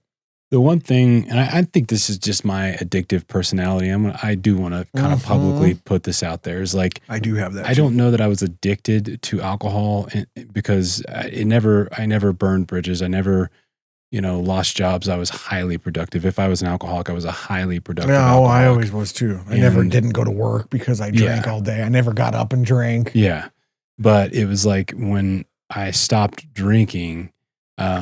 Something had to take its place. Yeah. And that's right. That's the for hard me, part. it's working out. Yeah. And I'm religious about it in a sense. Like, I mean, I said this the other day as a guest on a podcast. It's like last night, in fact, I got home late after soccer. I had a long day. I was helping my wife out doing some construction, which is not my normal job any longer. So it's, you start to kind of miss the little nuances like, shit, I don't have that tool or, so it was hard. It was a mental struggle. Got home, went straight to soccer. And I had to go into the gym at the house at 9:30 at night. I didn't get back inside until 10:30 after everything was done. But for me, I am a bit of an addict. I do have addictive tendencies because I know that I have to fill that void with something. If I'm filling that void with something positive, I'm good with it, right? Mm-hmm. And I'm not taking time necessarily away from my family. I am. But at the sense they're sleeping, the kids are in bed. My wife is working. I do that at night too. And it's like you got to do me time. I'm not out partying with the boys. I'm not playing poker. I'm not doing stuff like that. I'm not stealing that time from the family. But I would say that my push towards the health recovery, I would say, is very much driven by my addictive tendencies. And I'm really pushing that right now. And and I'm not trying to do it publicly. I put up a post the other day on the sauna, and I felt like a fraud, I was like in the sauna. I had, I lost actually today, weighed 204 pounds, which is awesome. So it's more weight. But I mean, to me, it was like, fuck, man, I lost 26 pounds. Like I felt good. And I was just in the moment, probably a moment of weakness in the sauna. And I was like, record myself, and put it up. And as soon as I hit share, it was like, ugh, cringe, dude. Like, but I was proud of that moment, but I was like, I'm not going to do that anymore. Like, cause in a weird way, it is for me. It's a selfish thing. Like that's exactly what I was going to say. And I wish it shifts the focus away from that. Yeah. That's right. So it's like, I wish people well. If you're on this journey, awesome. Love to talk to you about it. Keep doing your thing. But for me, it's like, I don't want to post about it anymore because it's me, it's my world. It's like, I want to, the introvert in me is like, nah, I want to keep that private. There's two camps in that. And there's always the share your wins camp and the clap for your family camp, which I find problematic more than anything because the clap for your family is just yes, man. I don't want to be surrounded by yes, man. I want someone who's going to say, hey, this was great, but you know what? That was some bullshit and you probably should do that better too. And I never started writing better papers until I had a professor kick me in the teeth. So, that for me, I think is the crucial part. I want people that will do that. So I get the point of the celebrate the wins. It's to try to combat the negative mindset and the depression that a lot of us are. Sure. And if there was a pandemic, it's that. It isn't. Yeah. Yeah. What's the real pandemic? It's mental health, man. Yeah. People are all freaking out everywhere you go. Yeah. but it's, so for me, it's living in truth of yourself that prevents that. So whether it's a positive or negative thing, it's just, hey, confronting the realities that exist and knowing how to do that without it being offensive. That's the challenge for me is living that way without it being offensive. But you know what? It always is to those that it shines a light on their inadequacies. Yeah. That Peter principle, you rise to your own level of inadequacy. I don't know if I follow them, but sometimes it comes up in a feed. I watched something the other night and, so many people disagree with this methodology, but it was like, it's like, it was basically boiled down to like fat shaming. Right. And there's a part of that can destroy people, like to a point where they maybe take their own life because I had they a cousin feel that became bulimic because of they feel horrible, right? Said. And it's and that kind of action was like, oh man, like. But I watched this guy basically pull this gentleman up on stage, and I think it was at some kind of a sales conference or some bullshit. Yeah, they always made him take his shirt off, kind of embarrassed him, in front of a huge crowd. And then came back. It was brutal. It was like, God, but like put it to him like he said something, and I'm loosely paraphrasing. But he was just like, instead of asking about the sales, he's like, do you feel vulnerable right now? And he's like, yeah, absolutely. He's like, do you feel ashamed? He's like, yeah, I do. And he's like, so you're so far from your comfort zone, right? He's like, yeah. And the guy tries to put his shirt back. He's like, no, leave your shirt off. He's like, I want you to remember this self. He's like, you have children? He's like, I have 2 kids. Yeah. And he's like, okay, is this how you want to look for your children? Is this what you're trying to show them is the good that you can do? Is this the best version you can show your kids? And he's like, no. And you could just, this guy was just being belittled in front of a huge amount. I don't know how many people. It looked like a really big audience, right? And I'm watching this and I'm like, fuck, this is brutal. But then the video after that, it was like a 2-phase video. It was like 2 months later, the same guy comes back to a similar conference with the same guy. And he had started making some health decisions and he looked, like he was getting shit together. And it was like this brutal acknowledgement that you're fucking up. Like you're not doing right. And I'm going to call you on that in front of the world, at least that little conference world. Well, they went public with it, so it might have been in front of the world.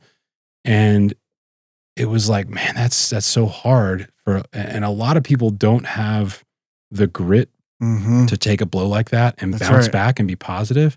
So it's not accepted anymore to do stuff like that. But when somebody has a relationship enough with you and you guys do trust each other and you actually take their criticism and you actually look at it and start to dissect it and then you self-reflect on that criticism and potentially make yourself better. I don't always think that that's a bad thing. No, there's a lot of stories with people that have made it really big where they pin back to one person who had the guts to stand up and say, this is garbage and this is why, or whatever the case may be. It might not even be you going about it that way, but just giving the alternative perspective, which so many times is seen as confrontational or aggressive nowadays, which is such bullshit. People call you haters all the time if you give a differing perspective. I see it constantly, daily. And now I almost do it intentionally just to be like, whatever, you think that's hate just because it's probably a more act of love to tell someone, the only person that says, hey, that I saw one of those things happen live, and it was one of the most incredible experiences I saw where this guy said something. He was trying to act like he was, in the rah group, and the guy was like, I call bullshit on that right now. Started asking him a couple questions and peeled away the onion quickly enough to find out that this guy is standing here trying, big dude, was fit, but he hadn't talked to his kid in I don't know how many years it was. And he called him out on the spot and he's like, you're calling him right now. Yeah. You're fixing this problem and you're not leaving until you do. You go out into the hallway and then you come back in here and we're going to talk about it. And dude, it changed this guy's life and for the better, and ended up with this, having a relationship with his kid, and it all was very public. But you're right. People are afraid to do that. And I don't know. I find more value in that than the yes man placating, blowing, false smoke up everyone's ass. So there's those two camps. You got the people that celebrate the wins and fake like that. And you've got the people that I think are the wiser that will say, make your moves in silent. And then once you're there, then you can announce what you're done. So many people are like, I'm going to write a book. And then, sweet. Tell me when the book's written. Like, I don't want to, this whole rah, all this, to me, it's just putting Band-Aids on the mental health issue. And it actually, I think, drives people to worse. It gets them to a point where it's all fake. It's just shallow. It's a house of cards. Sure. Absolutely. And so the more real, the more honest is looked down on because it's confrontational. It's real. It's sometimes having the autonomy, which is good and freedom, but it also puts the responsibility on you. You are the one who's going to save you. No one else. Your mommy's not going to save you at the end of the day. Nobody is. Mm-hmm. Your mommy and daddy might even be there for you, but inevitably we all die alone, and it's really up to me, not them, to make sure that I'm doing the best that I can and making the most out of it in this world. So, my younger brother, before he left our presence for good, he used to just blame everybody for every problem.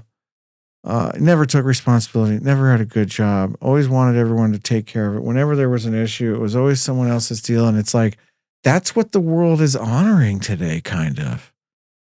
They're not, nothing's 100%, and it's not all, it's not all binary zeros and ones. It's not all one thing or the other, but a lot of the turn is demonizing the go-getters, the builders, the creators, and giving excuse and a pass to the people that, for the sake of not hurting their feelings or having them not have the same opportunities, propping up the weaker. And I'm all about taking care of the weaker and all of that. It's not that. It's just a flip of the pedestal of it. And so now we're not going to have doctors, plumbers, electricians. No one wants to do some of that stuff because everyone's afraid to stick their neck out and do it, and take the responsibility of what that means to become some of those people because of what we were talking about earlier. Everyone's getting too scared. Mm-hmm. We're all afraid of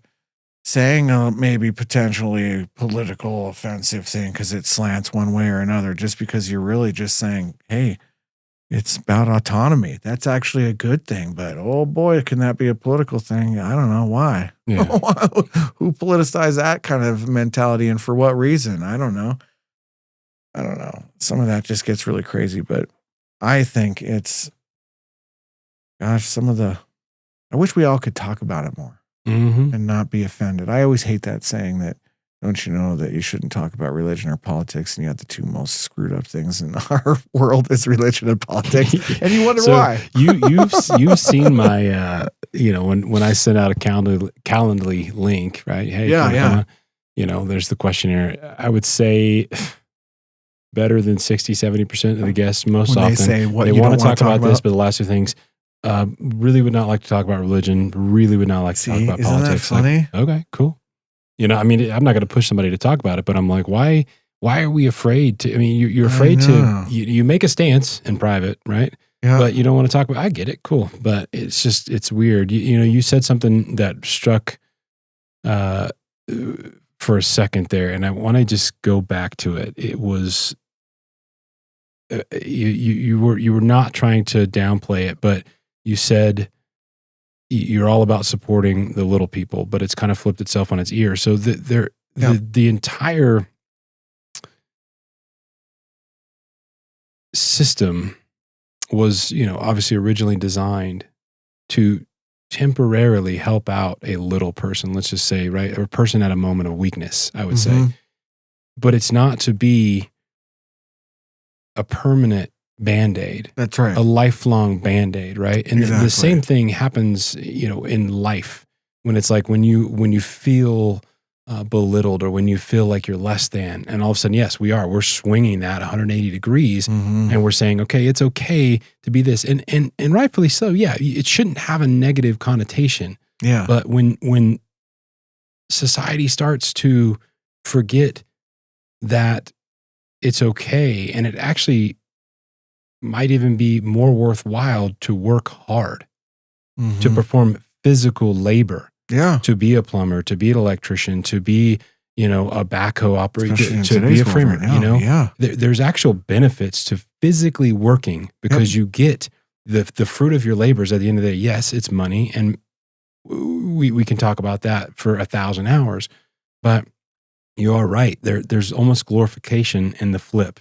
to where it's no longer cool or accepted to be, a tradesman or somebody who physically works. That's the hard way. That's a hard way, and it's the not smart way. Yeah. We want to be influencers. Sure, make absolutely. money by just Yeah, but that little man thing was never meant to be a permanent fix, and now we're taking every little topic, right? Every little emotion that somebody's afraid of or offended of or offended by or whatever, and we're wrapping it in bubble tape and we're trying to like press it.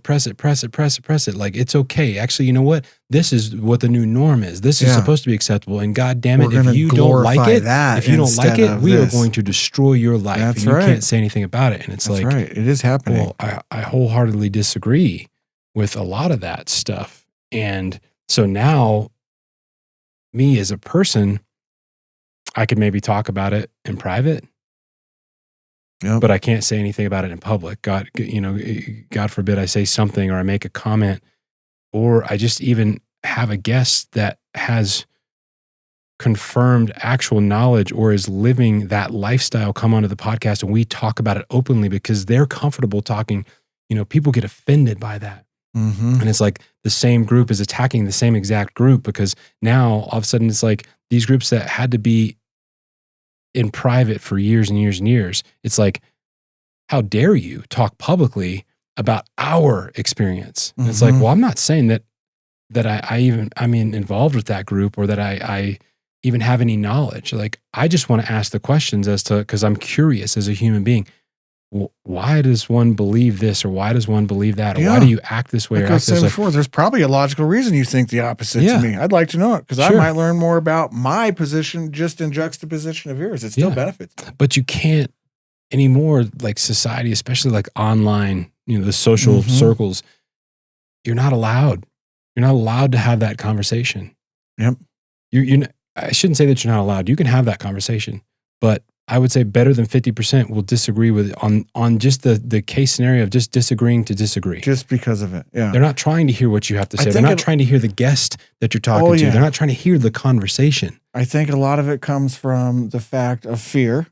I think of it stems from fear and one's own inability to articulate their point enough to justify their belief, because they haven't maybe uncovered it or discovered it enough, or really has gone on a personal journey to own that belief, instead of just, I've been told this, I believe it, not questioning it, not really giving it even the credence that it deserves to be or not to be, to live it out, to put on that suit and try it on and see how it feels of that belief. And so I think that's part of it, is people are afraid of that in them, their own selves. Because I honestly, I would have no problem talking about, you name the topic. I talk about it right now. Probably have a pretty good, I've entertained it. I've visited that subject in my own mind probably a lot, if it means anything, right? If it's valuable enough to think about in the human condition, what we think about in the world. But I have spent enough time contemplating those things that I have formulated what I think I own as an opinion enough that I would be willing to talk about anything in front of any group of people at any point in any time and be completely unashamed to do so.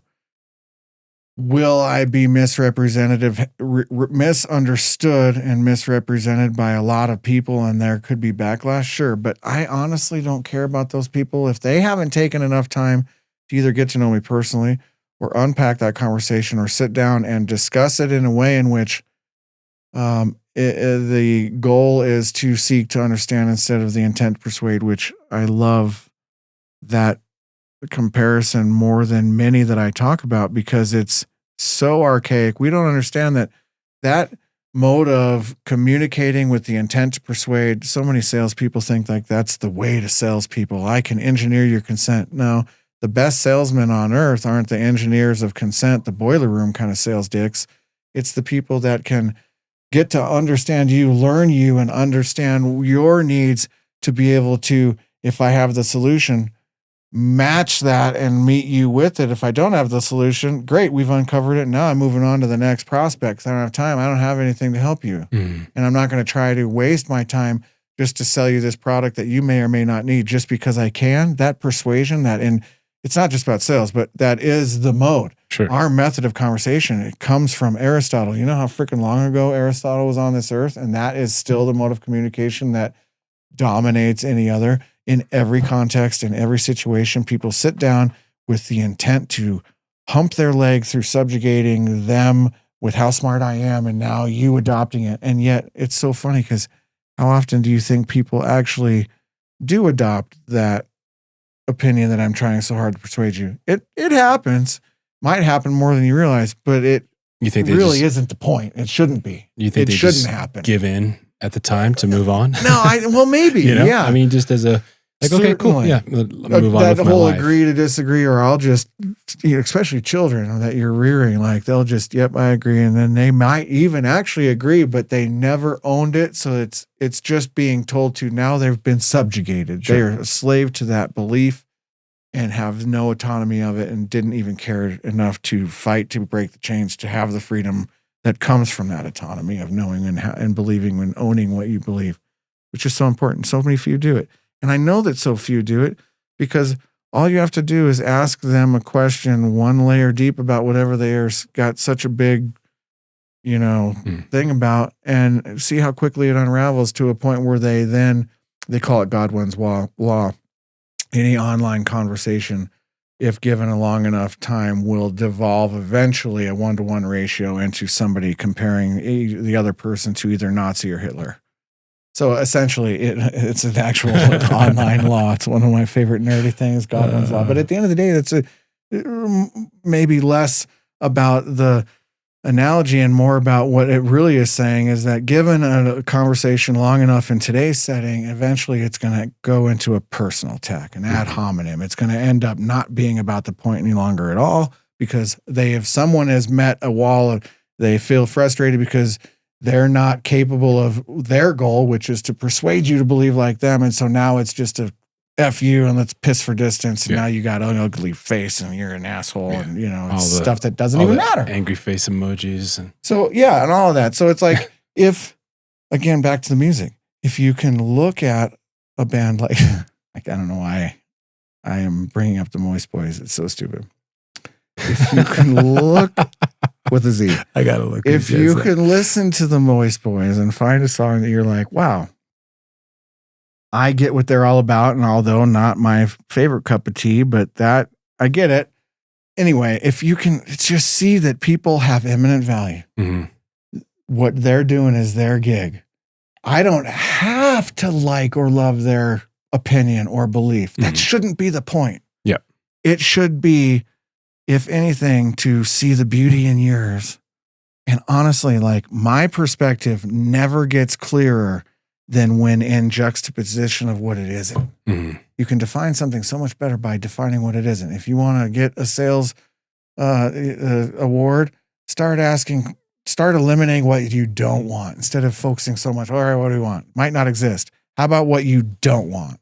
And that helps define what you want, sometimes even better than what you don't want. It certainly does with me and a lot of things that I think about sometimes. So again, if you have a conversation and you completely disagree, instead of getting all pissed off and like, I hate you, how come I can't walk away and go, I love the beauty in your belief and I'm glad that you own it. I think it's ridiculous, but that helped me to see how much more beautiful my point is. And now I actually believe my point better because I don't believe like that. Yeah. And not that yours is stupid or isn't the truth.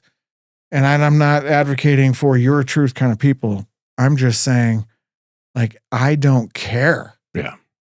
If you believe it or not, it shouldn't be about that. If we can be heard, seen, that's what people want. They just want to be heard and seen and validated, whether or not I agree with you or not. So if you really want to win friends and influence people and become like Scott Maycock, just validate people and you never have to agree with them. That's a hard thing for me to do because I love to poke at what you believe to understand it more. And I love to share what I believe, and that almost never is met with someone who can hang long enough to where they don't feel like I'm attacking them personally. And I never go to a personal.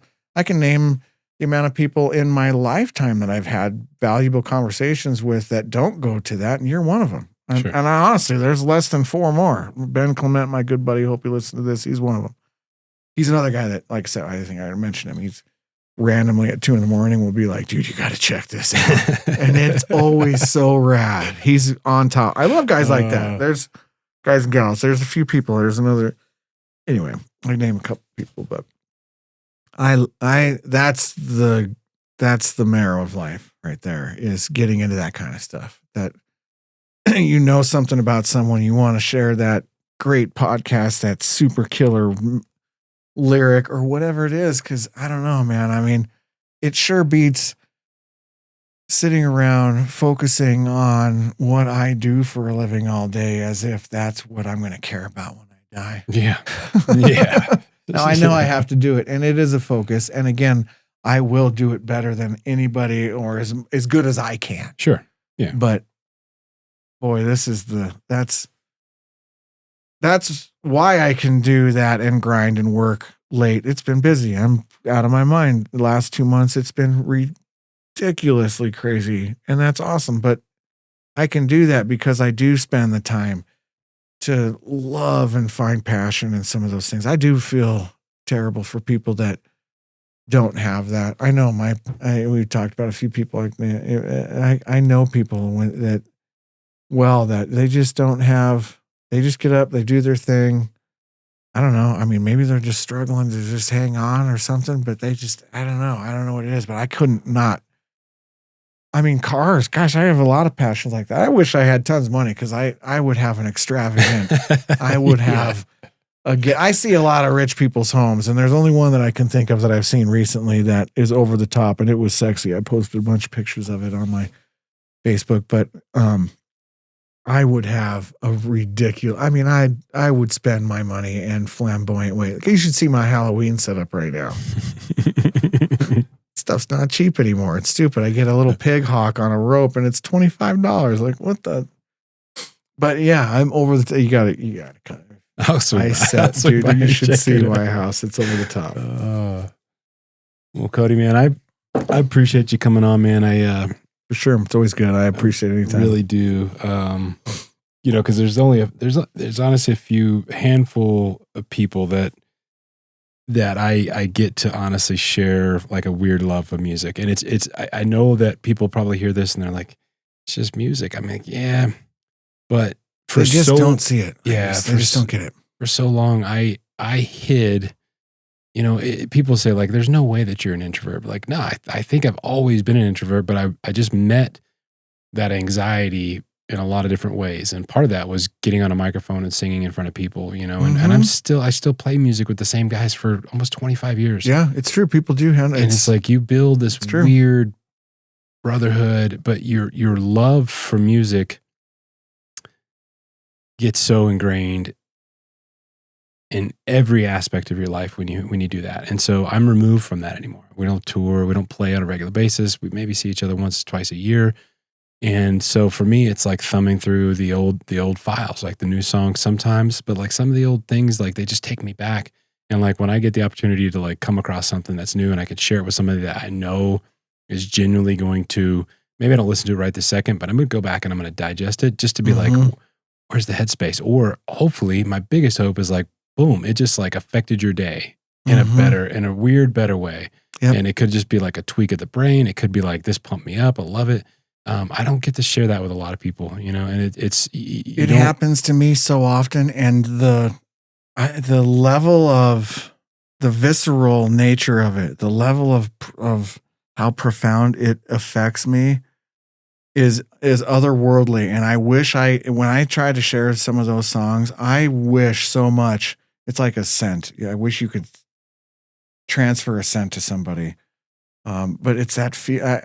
I don't know how to describe it, but when that works and it hits and it's in that like timing and it's just on that ley line.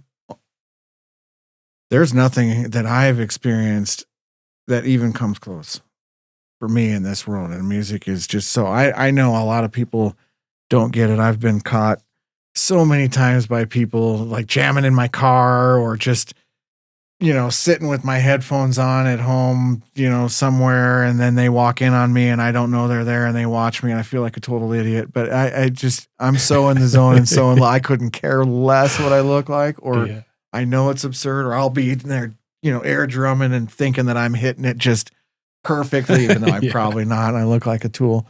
But you know what, man, that to me, I've had moments in concerts and in just sitting and listening to headphones that that's music is tops for me. And I love someone else who can see, because I know even when I share it like this, sometimes with you, it's like, it's a very personal experience, music. So it's very hard when you share something that really hits you to be able to translate that. And it might not ever happen, but I know I've found some music that I think is the best just because I see it through the eyes of someone who loves it and appreciates it and might not have ever loved it. The Red Hot Chili Peppers are that way for me. Can't stand them. Most of their songs drive me crazy, but my wife loves them. So every time she comes on and I watch the joy that she has when they come on, I love them because of it. Yeah. I mean, so I don't know. Yeah. Anyway, I appreciate the time. I could talk on forever.